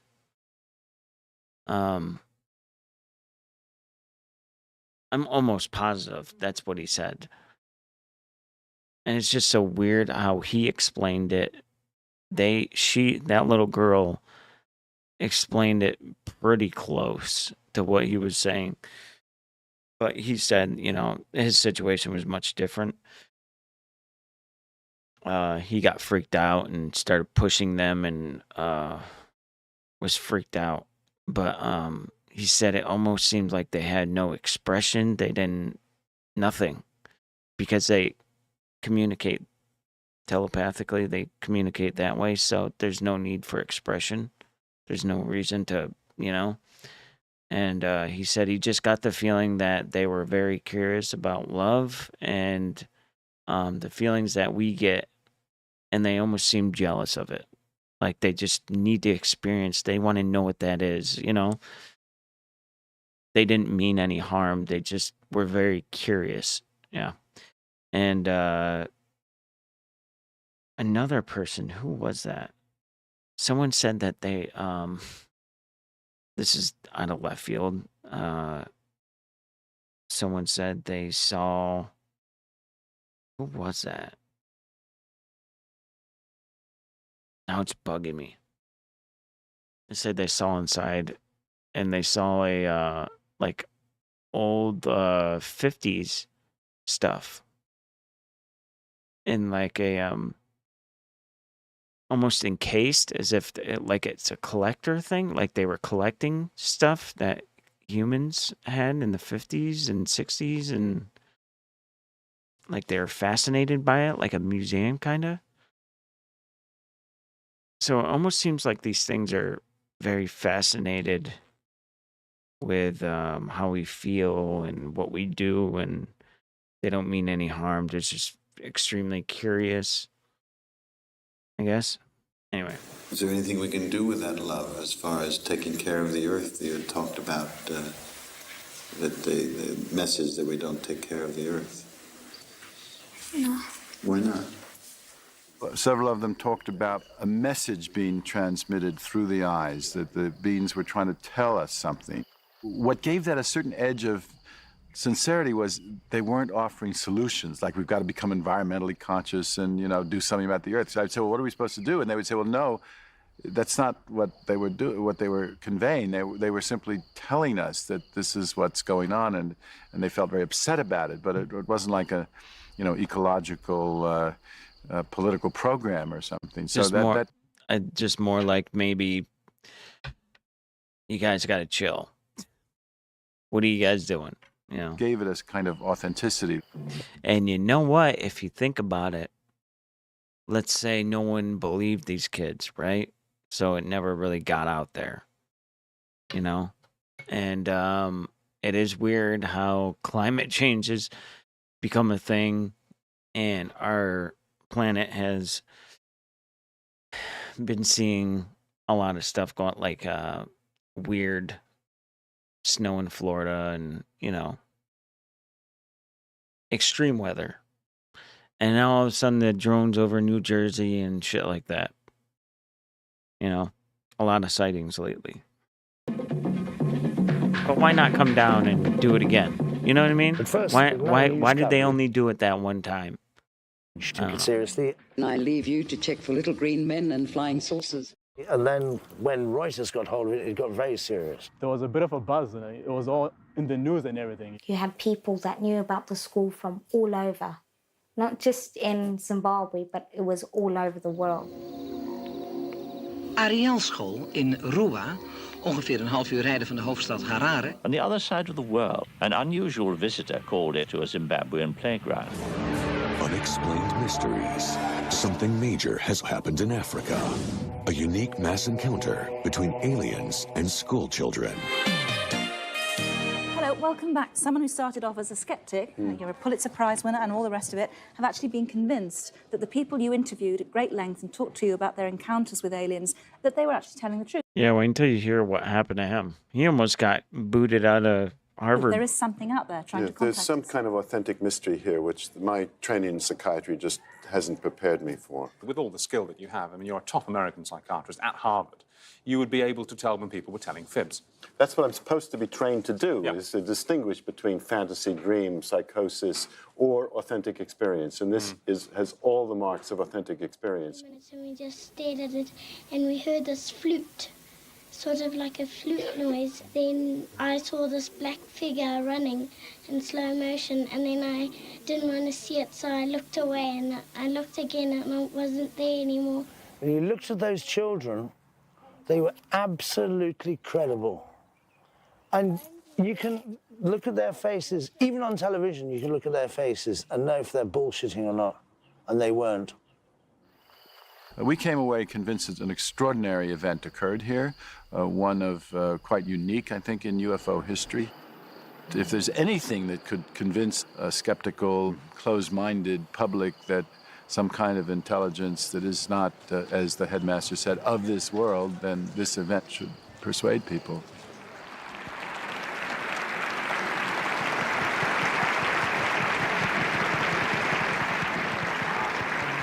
Hold on. And I believe There anymore. When you looked at those children, fantasy, dreams, you can look at their faces, even on television, you can look at their faces and know if they're bullshitting or not, and they weren't. We came away convinced that an extraordinary event occurred here, one of quite unique, I think, in UFO history. If there's anything that could convince a skeptical, closed-minded public that some kind of intelligence that is not, as the headmaster said, of this world, then this event should persuade people. It's really sad that he had to go through all that shit.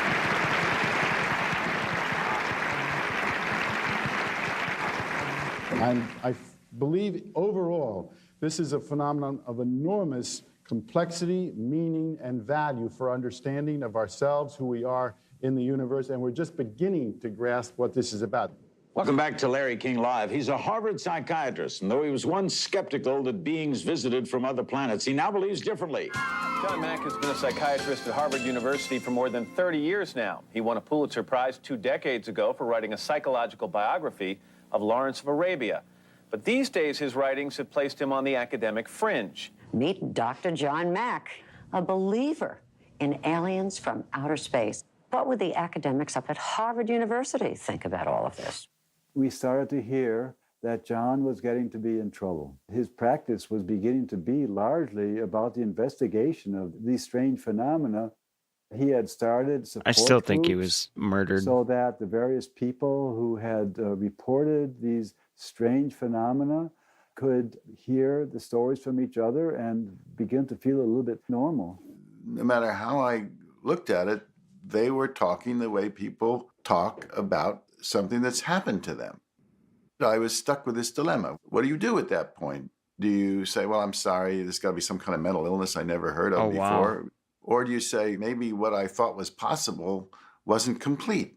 It seems to me it's clinically and humanly more honest to say there's something I don't know here and to follow your clinical instincts. What did you say? What did you tell your mom?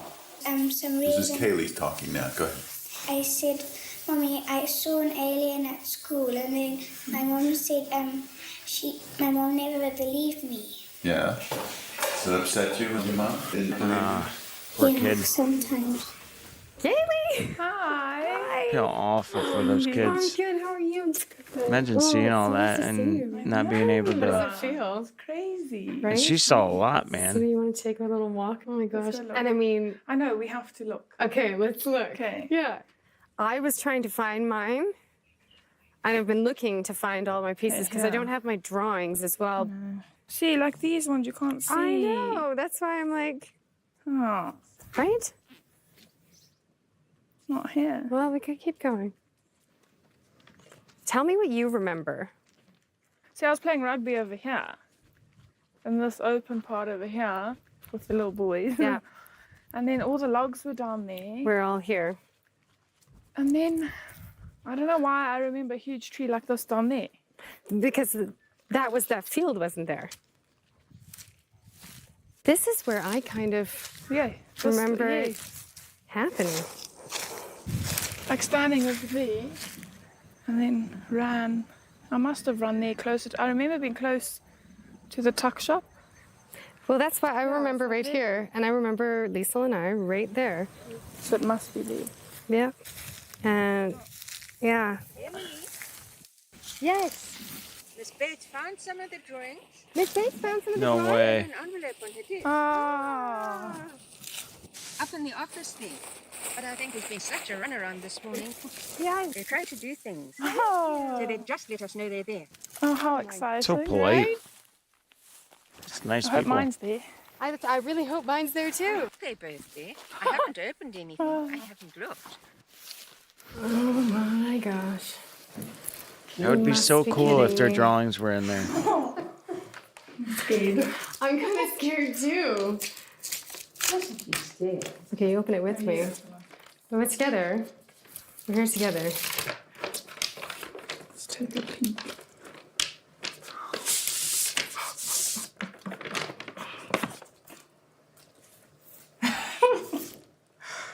Oh my god. Oh my You gosh. see, I'm sure, we can't see it very nice, but I'm sure this was a tree. I've drawn this again. Like exactly like this. Yeah, she did. That's crazy. You see, it's little That's exactly what she drew in that big painting at the beginning.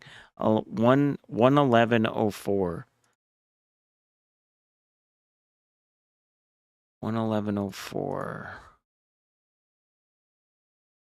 11104. 11104.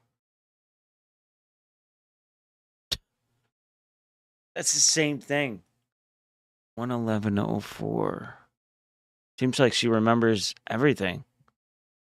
11104. Oh, weird. And yeah, I remember that guy said it looked like a football. 11.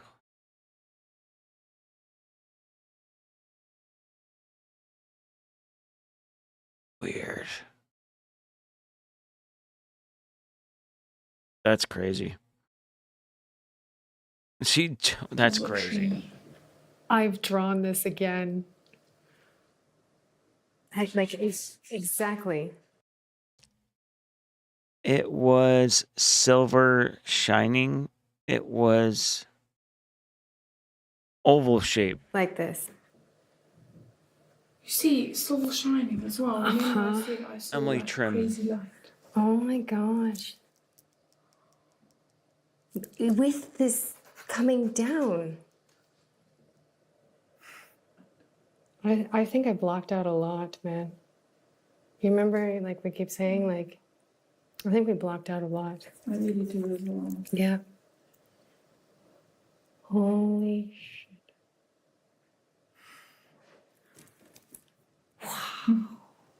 I know. I think a lot of people like didn't believe us.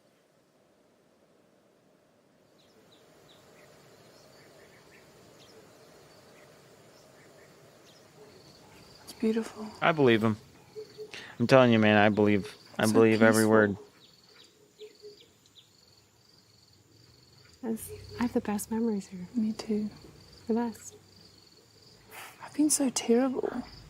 Well, Miss Bates she wants So terrible. she wants to see you.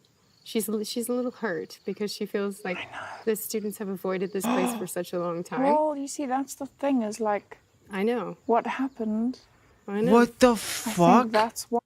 She passed away.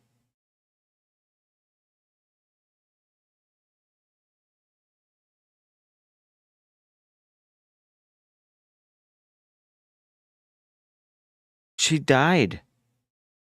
Emily, the girl on the left. She died.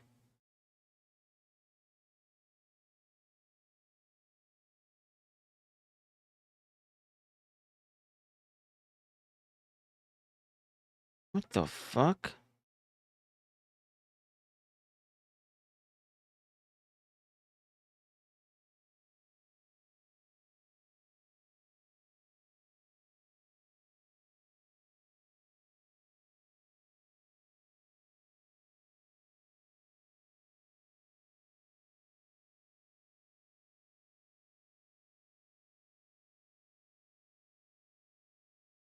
She made a really weird.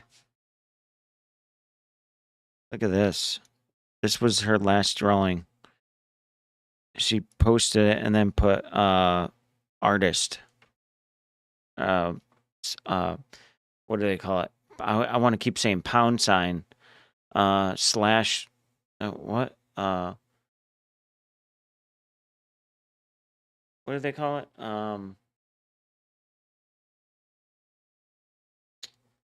You know, the number symbol. That's what she drew before her last drawing.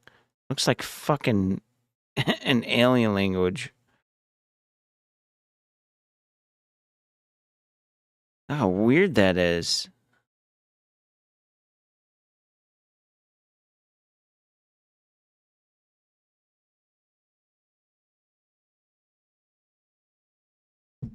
Weird. I don't know how she died. I think she took her own.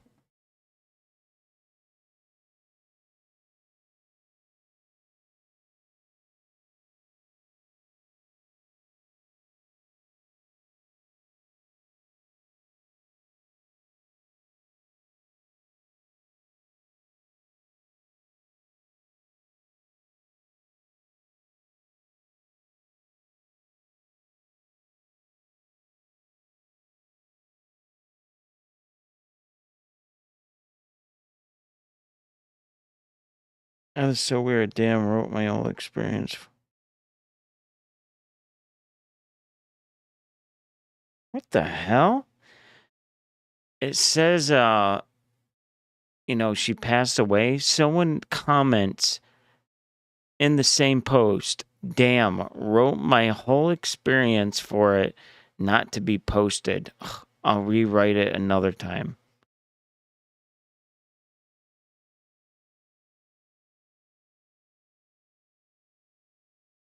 Really? Hello. Fucking weirdos, man.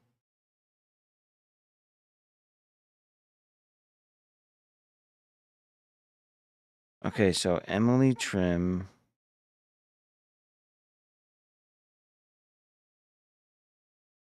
No.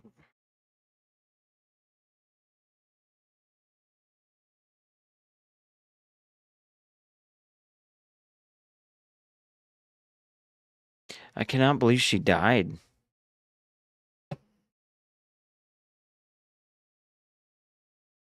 Oh, fuck. She died? Emily passed away peacefully in the hospital on November 26, 2024.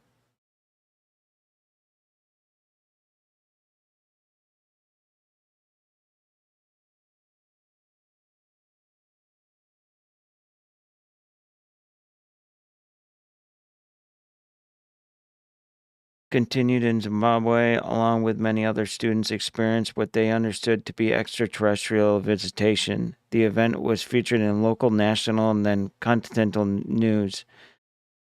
It has since formed the basis of a documentary entitled Ariel Phenomena, which Emily was featured.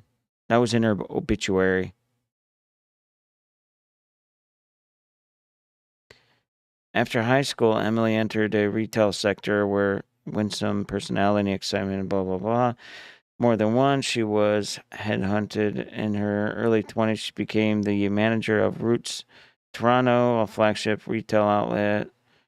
She was selected as part of the team. Sadly, mental illness ended Emily's career. She suffered profoundly during debilitating episodes of her diagnosed disorder. For more than a decade, Emily turned to art, the distraction from her creativity. She painted, sketched, photographed. Her love of nature found expression in collections of stones, feather, blah, blah, blah. Thanksgiving weekend 2023, Emily's life was changed forever with a startling discovery of a metastasized brain tumors. Whoa. She had brain tumors? Emily fought the disease bravely and stoically. She accepted, underwent every treatment offered to her, but no avail. Cancer won the battle. She died from a brain tumor.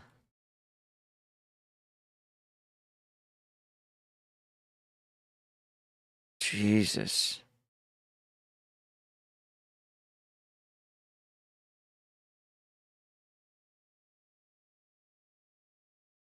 That's fucking crazy. I didn't know she died. She just died a couple months ago.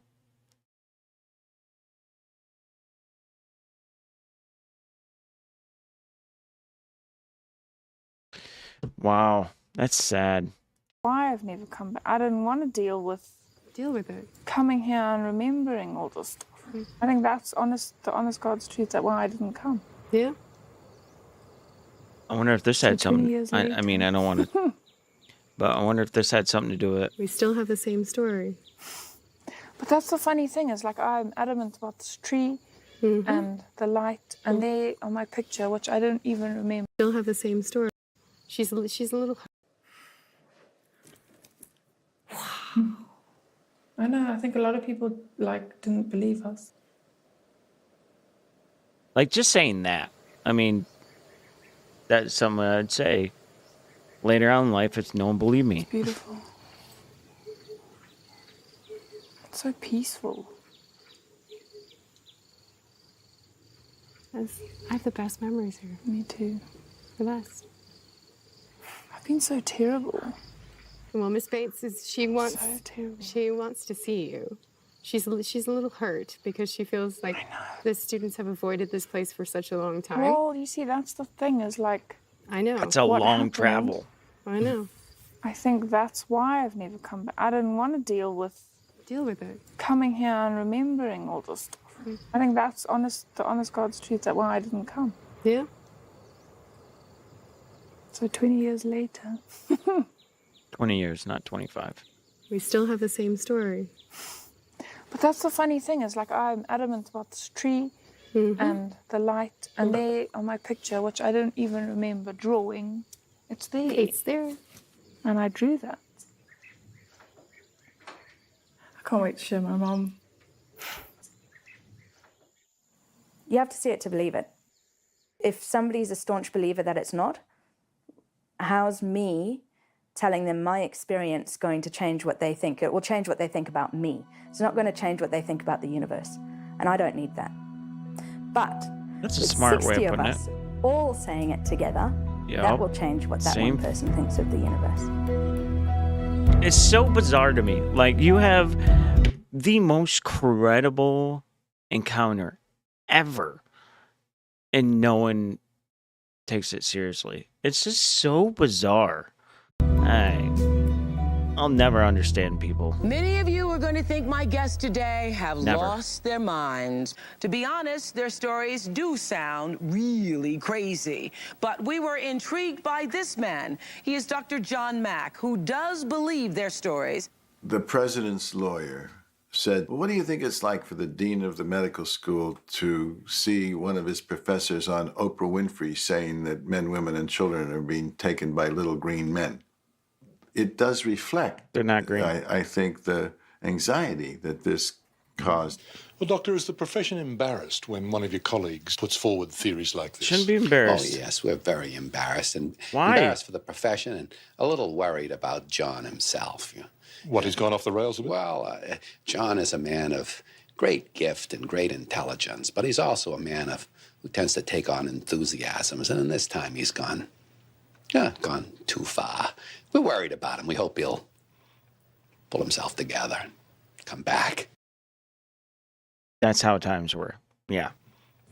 That's how people were. I sensed that I ought to try to get ahead of the curl on the high exposure that I had. But I was too late. There was something afoot. They were putting together a committee to look into the work and see if I had maintained the standards of the Harvard Medical School. I am Arnold If Roman. If it wasn't for hashtag, that's what I was thinking of. If it wasn't for one of the Rockefellers, one of the Rockefellers was really into UFOs and trying to figure out what the hell is going on. And he gives a shit ton of money to Harvard. And Rockefeller said, "You get rid of him, you're getting rid of my money. So you can make the choice, but I'm going to stop sending you money if you get rid of him." And Harvard was like, oh, okay, we're sorry. You're okay, John. I am a physician. And everyone shut the fucking mouth. I was asked by the dean of the Harvard Medical School to look into John's activities in view of all the publicity and the fact that John was using the Harvard Medical School's name quite liberally and implied that the Harvard Medical School was somehow sponsoring what he was doing. No, anybody who works there or formerly worked there or has gotten a degree there, that's what they say. Now all of a sudden, because it has UFO stigma, then, oh, now you're not supposed to say it. Gotcha. What a fucking, I swear, the smarter and more important someone is, the more childish they are. I swear. The dean wanted to know, what is he doing? His research is shattering preconceptions about alien abductions. He's studied over 100 people and is convinced they are telling the truth. John, you have a very high profile, and the fact that you're a professor at Harvard tends to make people believe you. And do you think you could be seriously misleading people about what's going on here? The concern is... How is he misleading people? What is his relationship to the subjects? Is their psychological welfare being protected? And is this a violation of medical standards? It's actually maddening. Like, it makes... I couldn't imagine being him through that time.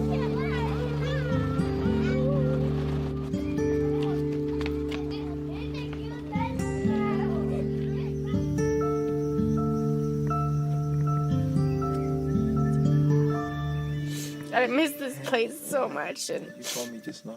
just after talking to Mrs. Watcha, and this kids and the Just were listening school to music. and the You music dance, and the. You tell them like what's going on. It's a horrible feeling to feel alone. now you got us now. Like, you know what I mean? You got the whole Ariel family. Like, everybody's there. Like, looking out for you. Trace and Jenny, they'll be all there on Sunday. Everybody's there for you. Everybody's looking out for you. And I needed that, you know, so badly.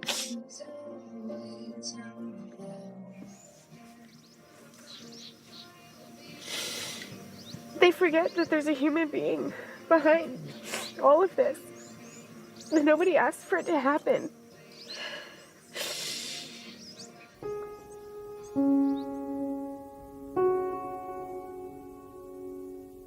Are you supposed to ask some kids like what happened and then be like, yeah, you're not telling the truth? It's fucked up.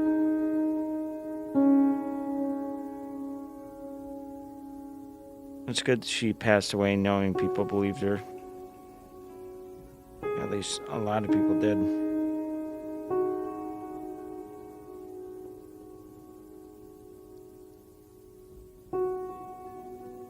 She had a rough going though.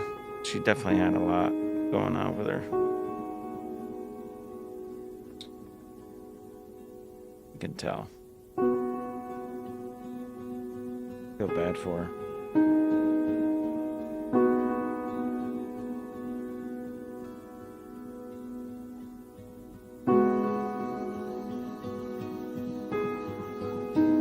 Or should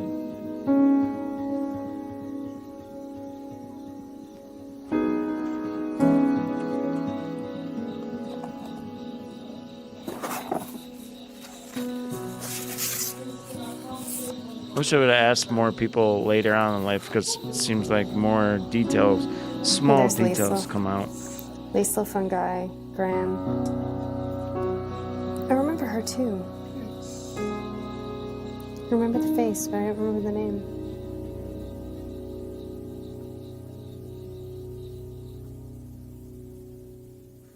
There are many people who probably are not going to believe certain things until they happen to them. Period. That probably is even more pronounced in the West compared to many other cultures because we have advanced so far technologically, because our technology, which is based in science, is so dramatically powerful that people start thinking that must be all there is. A lot of the criticism about John and John's work presupposed that it was simply impossible that people could be visited by aliens, that aliens even exist.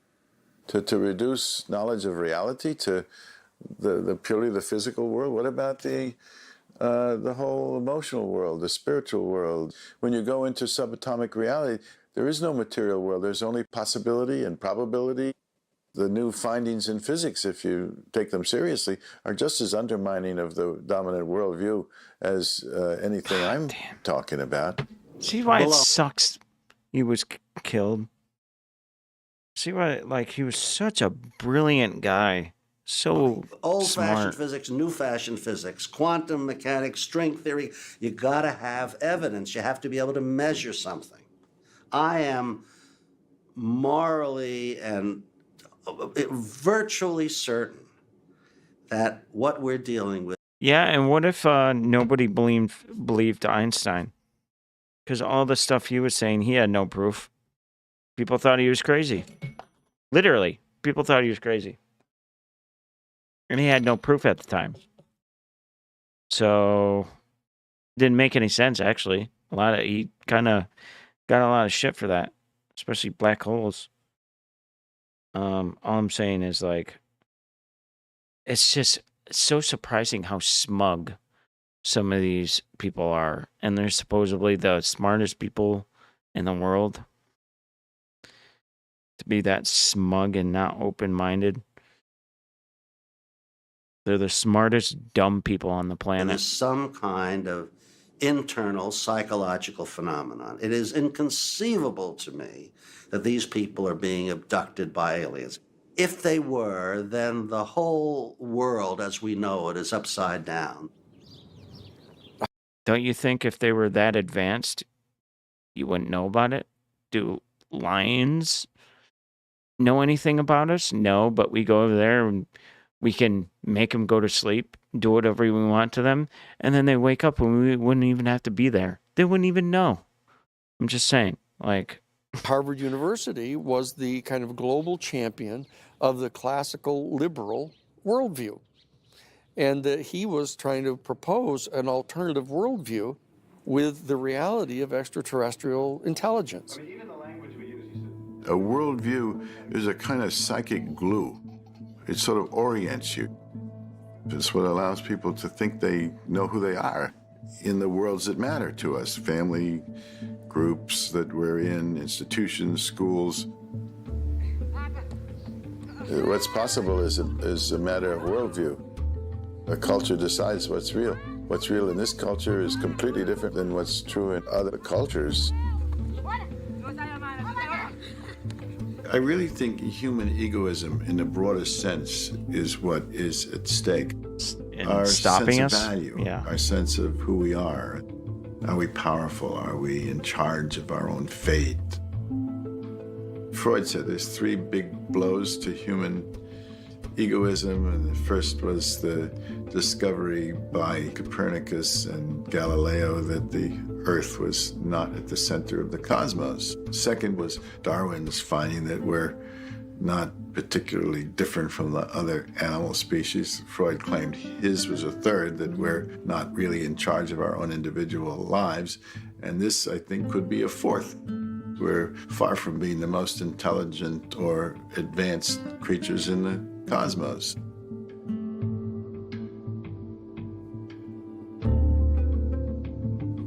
I think in the broad scheme of things, it's not a socially good thing to do.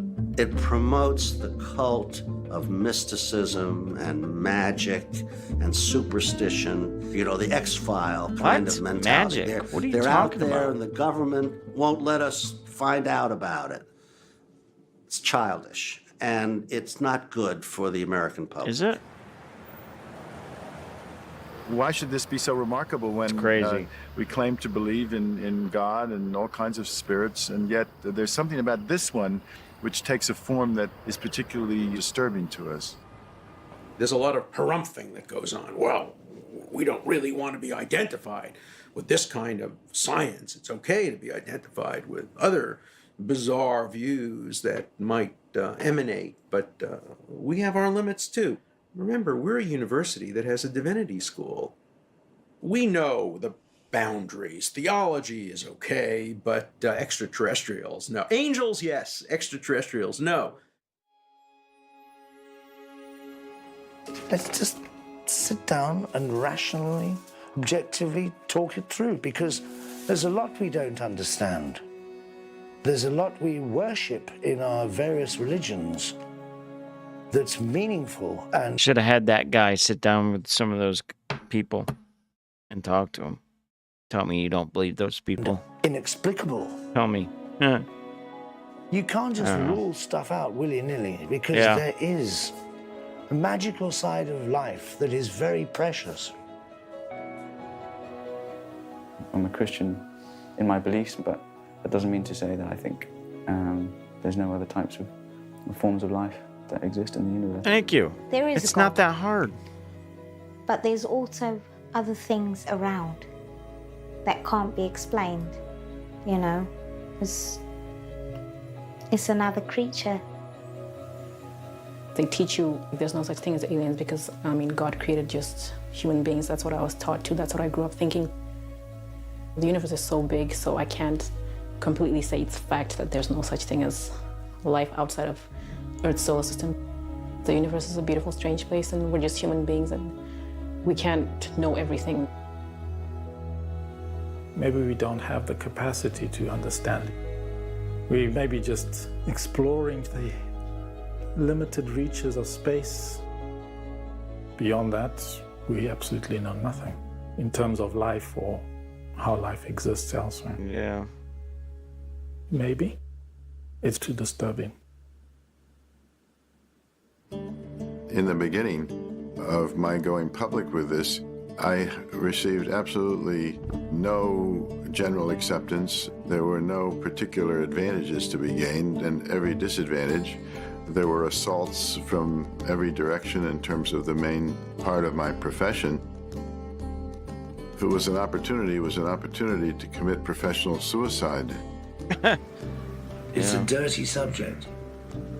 If you want to sustain a career in the BBC after having been in many war zones, you don't suddenly come up with a UFO story, which was absolutely waterproof.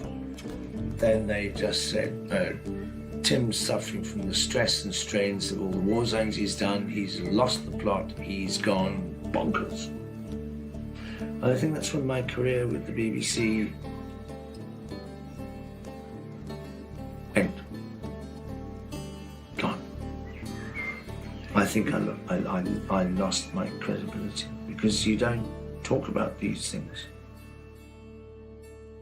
Yeah, especially back. I don't want to sound like a broken record, but when I was in especially residency, back then, John's office was on the people main really thought those floor people were of crazy. the psychiatric wing. When I came back in 2004, his office was off-site, and I actually took that as a sort of metaphor for him being pushed out and extruded in a certain sense. Finally, the dean of the medical school wrote a letter to John, basically apologizing and saying that it was unfortunate that he had misconstrued what it was that they were trying to do, and reiterated this totally foolish position that they had, that all the dean was trying to do was to get some information so he could respond to calls that he was getting. And so that they ended up dropping the entire thing and letting him go back into doing his normal work at the university. I accept Dr. Mack's statements at face value. He is inquiring and probing, and he has the right to be wrong. The most fundamental right that any academic has is the right to be wrong. Prove that he's wrong. That's the job of other academics.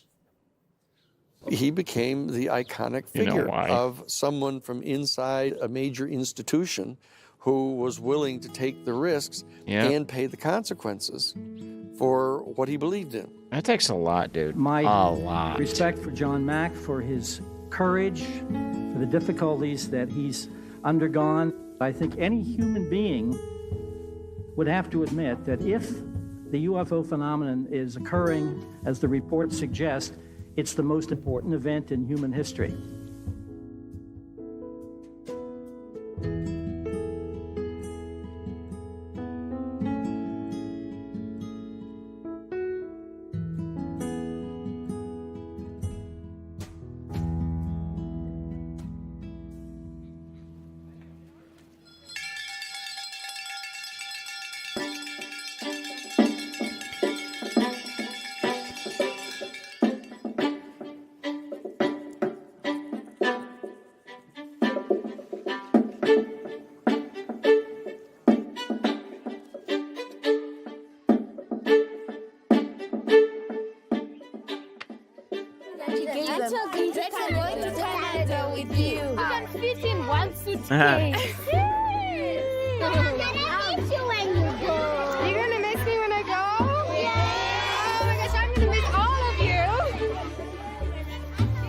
I really thank you for everything.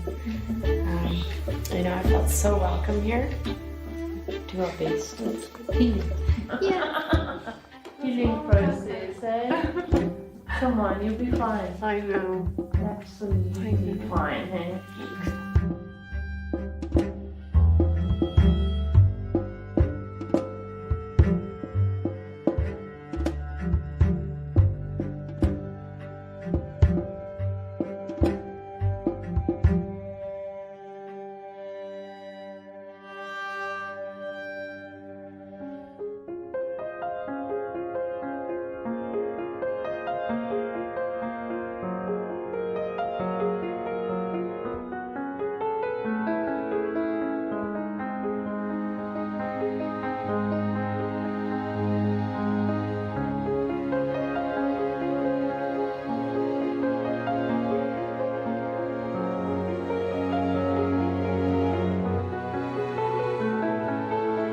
God damn it.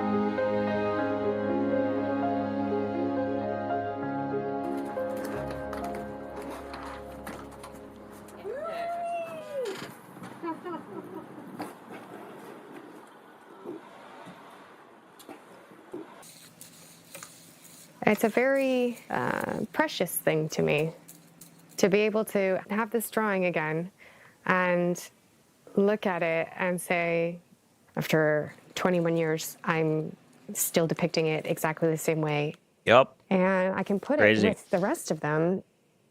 I have probably over 300 pieces. And it started here. I don't know. To be able to have this drawing again and look at it and say, after 21 years, I'm still depicting it exactly the same way. And I can put it with the rest. Wow, she looked, whoa. For 21 years, I'm still depicting it exactly the same way. And I gotta say, I gotta be honest. She actually looks a lot better without makeup. She looks really pretty. I can, like, really pretty without makeup. Wow. put it with the rest of them. I have probably over 300 pieces. Right there. What the fuck? The what? What does that say? It says the better ship? The other ship. The other ship? The bigger ship? I don't know.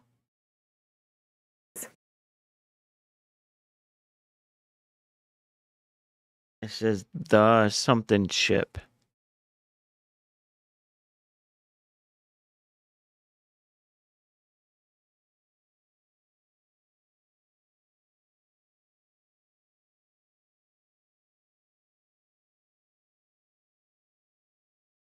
And it started here. Huh. I don't know what it means for me further down the road, but I feel more confident. It's a stepping stone forward to go out, show my art, share my story, and feel good about it. With my family, they've been extremely supportive throughout this whole thing, and they've understood that this is something that I've had to go through. My mother has started speaking a bit about it. My father, for the first time at the dinner table, brought it up, but I don't know if this is something that they'll ever be able to accept completely, but I know that they love me and they trust me. They know, because they were there, that something happened.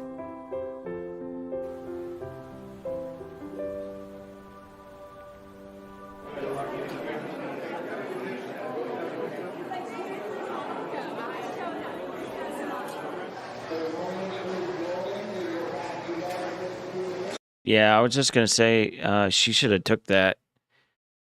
She should have took that experience and fucking ran with it, because for a long time I was looking for at least one of them, and I always wondered why none of them seemed to talk about it that much. Like, they'll do a couple interviews, that's it.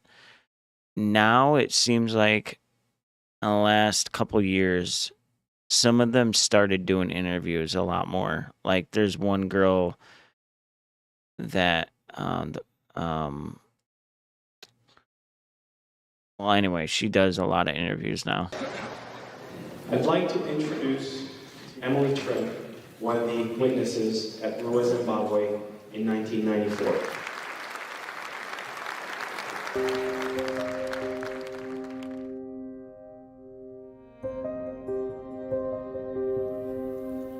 That was the day my world shattered, and my outlook on the world became something completely brand new to me.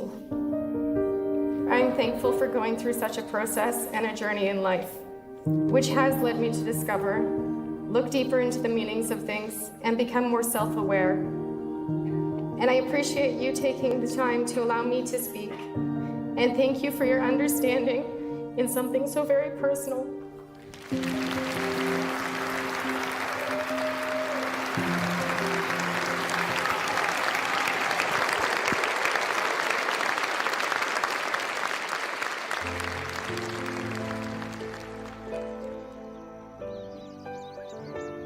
I don't know why it had to be Rua, small rural farming town. I truly don't. But for whatever reason, it did. She talks a It lot. happened. I'd She's like smart, to know too. what we've seen and find out what it wanted.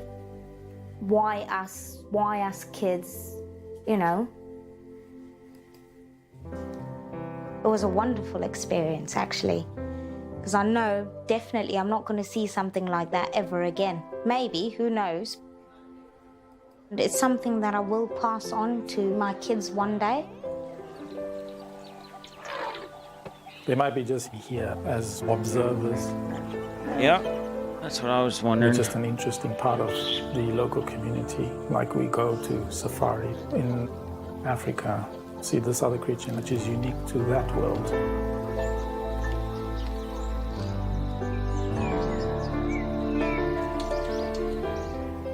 For some people it is scary, very scary, because it kind of makes them feel humanity is not in complete control of their destinies, and we think we are the dominant species on the planet, but maybe we are the dominant species on the planet, but maybe not the dominant species in this corner of the universe. I think it's left me open-minded. I think it's a bit arrogant to say that we are the only life in the galaxy or the universe. Yeah, I think it's good to speak about it. If there was one experience I'd like to relive, it would be that particular experience. I don't really say, I swear, man, it was there, that sort of thing. You know, like, you don't have to believe me. I'm sure a lot of people who've seen it barely believe themselves. I don't think that the answer's out there. I don't think that I'm going to find an answer from Googling it or from talking to others about it. I think it's a long story is the answer. I think the answer will come maybe in this lifetime, maybe in the next. Crazy. I don't know. I'm glad I was there. It really Yeah, you're lucky. stretched my mind Got to meet John Mack. and gave me a new perspective on Amazing. life, the universe, and everything, really. I would not have missed that for the world. That's all I can say.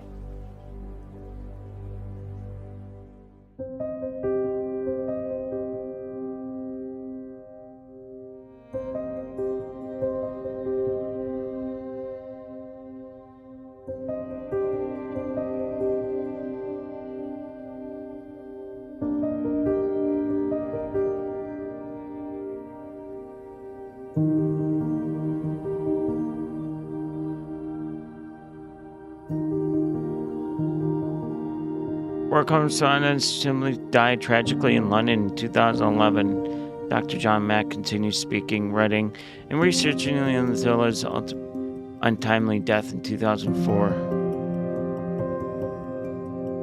Due to political upheaval in Zimbabwe, the Ariel school students, parents, teachers, and other witnesses are scattered across the globe and continue to share their story.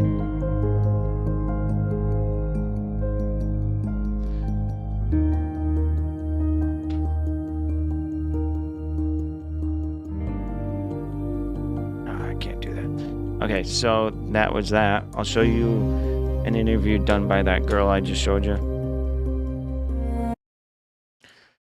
No, not that. Excuse me. Oh. Okay. I haven't seen this one. I saw her first interview, which was done on Zoom. We're ready. We're going. So she All right. was obviously she was one of the kids. Him, I don't remember who he was. Randall Nickerson. I think he was. I don't want to get it wrong here.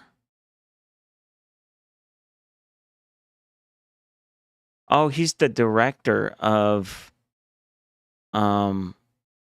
Ariel Phenomena. Oh, okay. He's the director of the movie we just watched, or the documentary we just watched. I have Randall Nickerson and Salma Siddiq. Welcome to the show, you both. Hello. Good to see you. I know we have to share a microphone. All right, so if you are a regular phone, it's so nice to meet you. Nice to meet you as well. Yeah. Yeah. Face Wow. to face. So that it inspired them to share their story, many of whom did share their story with me, or share their stories with me. Canada geese. Yeah. And so it was. Oh, she talks about work. It was just. I don't need to friend everyone. It's that connection. And face, you can Google image the person and. What had happened, or did that actually come out slowly, or? Actually, before I came on your show, I let my supervisor know. Oh, because that's great. Just for PR purposes, experience as an 11-year-old at school in the playground that day has definitely shaped and informed a lot of what I do. So not everybody at work knows. I don't think they need to, but the people who do know what they need to know. And it's been very supportive, so I'm very grateful. For the person that hasn't heard your story, that I know I'm going to get a lot of email if I don't ask you to just kind of in a nutshell explain what your experience was, if you wouldn't mind. Sure. I guess, summary of it, just because I've spoken about it so much. And it's not that I mind, it's that I honestly have to get into a mindset to do that, because I don't dwell on it every day. So it's almost like I have to get into a meditative state to be like, okay, this is what I'm going to do, which is probably why I spent most of the day in the hotel room today. You're getting ready for tomorrow. You're going to be talking about it. Really am. Yeah. But basically, in a nutshell, we were having our recess. I was 11 years old in a rural town of Zimbabwe called Rua. The school used to be a farm, so it was a pretty rural school and very small at the time. It was very, still fairly new. So I think Randall told me that they weren't more than 200 students. I thought it was 3, but I think it was 280 or something. Mm-hmm. There we go. So not a lot. So our classes were pretty small. But we were having recess, and I was with my usual friends, as you do. We're eating our lunch, and we saw something shiny a ways away in the bush. It was pretty much bush, because apart from the playground, it's a savanna region, so there was very tall grass and a lot of trees and a lot of like koppies, which I guess are like it's a very like a stony hill, so a lot of granite rock. So we saw something shiny over on these koppies, and then it was flashing. You could see it, and then you couldn't see it, or it could have actually been flashing. We couldn't. I still don't know today, but it was incredibly bright, and very different from anything we had seen before. And then my friend, who I was standing next to, she and I saw like a being, I guess, and if there were multiple beings, I don't know, but they all looked exactly the same. And did you actually walk toward the object? We did not walk towards the object. The barrier of the playground, which is cross the barrier. We didn't cross the barrier. So it was really a lot of, we were inquisitive. What is this? I don't know what this is. And it's sort of, any human being is going to try and rationalize what it is that they're seeing. And as an 11-year-old, we couldn't really put into words what it was we were seeing and trying to justify it. And so, it was very in like a human-esque form, but much shorter. Human-esque. Really big head, really big eyes. If it did have a nose, couldn't really see it. But also the skin pigmentation was very, very different. It was very odd. It was nothing like I'd ever seen before. And the closest thing that I could compare what it was wearing would be something like a scuba diving suit. It was just very form-fitting, very black, shiny at times. But I don't know if that was just the sun. It was a pretty warm day. It was a beautiful day. Every day is beautiful in Zimbabwe, actually. So it was just a very normal day, and then this happened. It was very, very immense, very intense, and clearly has changed my life. So, in a nutshell, that's it. Yeah. Did you walk away when this was happening, or did you stay there until it walked away or turned away or went away. Yeah, no, I actually broke my eye lock with it because I wanted to go and check on my brother and sister who were much younger and playing in a different part of the playground because I felt that if I was afraid, then they must be terrified too. But there are a lot of other things that happened during this interlocking moment that I go into in my piece tomorrow.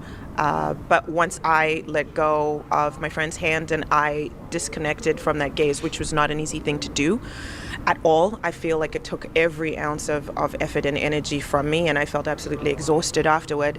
I didn't see it again. Wow.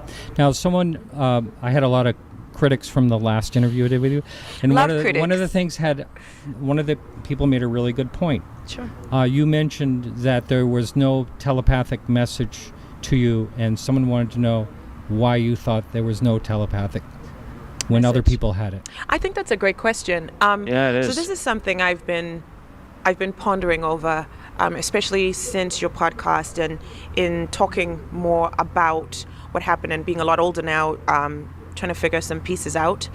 I think if I did get a message, I don't remember. So because I don't remember doesn't mean it didn't happen. But I think that the fact that I disconnected this interlocking moment has a lot to do with it. Mm-hmm. But honestly, during that moment, I don't know that, and I don't know how long that moment was for. I could not tell you. My sense of time was completely warped. Everything slowed down, and I couldn't hear a thing. You know what's a good sign?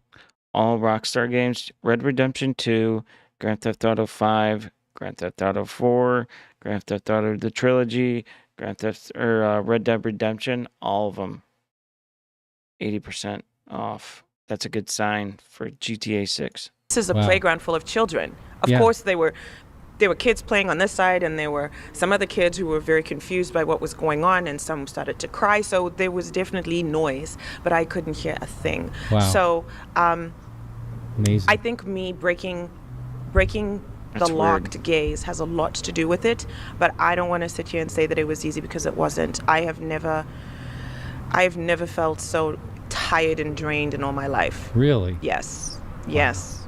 And you probably was totally confused by why that was. Yes, I couldn't.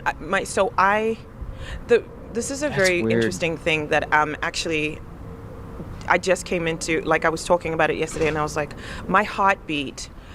You can hear your heartbeat when it's beating really fast. It's the same thing as that other kid said. I definitely had palpitations in that moment, even though everything was slowed down, which was so trippy. I don't even know how to describe, but I just remembered this yesterday. And so what I'm realizing is as I'm talking more about the incident, which I never really did on this much of a scale before, and as in-depth, and I'm a lot older, and I'm able to, I think, do a lot of inner assessment and outer assessment, that it really it helps me to be able to dig into things that I maybe wasn't ready to tap into before. So I definitely appreciate that, and I appreciate having this platform to really unwind and talk about some things that maybe I didn't want to think about before, because I don't know how to make sense of it. Has anyone ever asked you to do regression? Yes. And what's your thoughts on that? No. Okay. Not yet. Yeah. No. Are you afraid that there's something hidden that you might discover that you're afraid of? Yes. I understand. I'm not ready to face that yet. Sure. But I will be. Yeah. I'm not saying it's no forever. Mm-hmm. I would like to do a lot more research into what that entails, and I want to be able to trust the person that's doing it. It's not just going to be some random person. So I also am aware that, once you know something, you can't unknow it. Mm-hmm. And I don't think it's that I'm afraid of knowing. I think it's that I'm afraid that I won't know what to do with what I know. Sure. And I'm somebody who I'm a proactive person. I'm all about action, and I like to be, I like to progress. And so I want to be sure that I am mentally, physically, emotionally, spiritually ready before I can tackle anything else that could come out of this regression, of which I'm convinced that there will be a lot. Yeah, absolutely. Wow. So tired.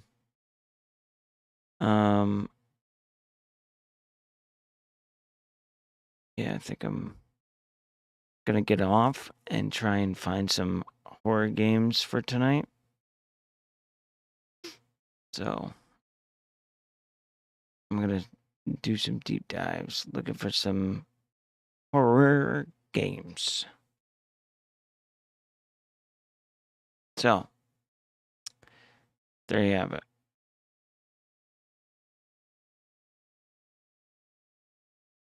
And my opinion on all of it. So I'll be back later.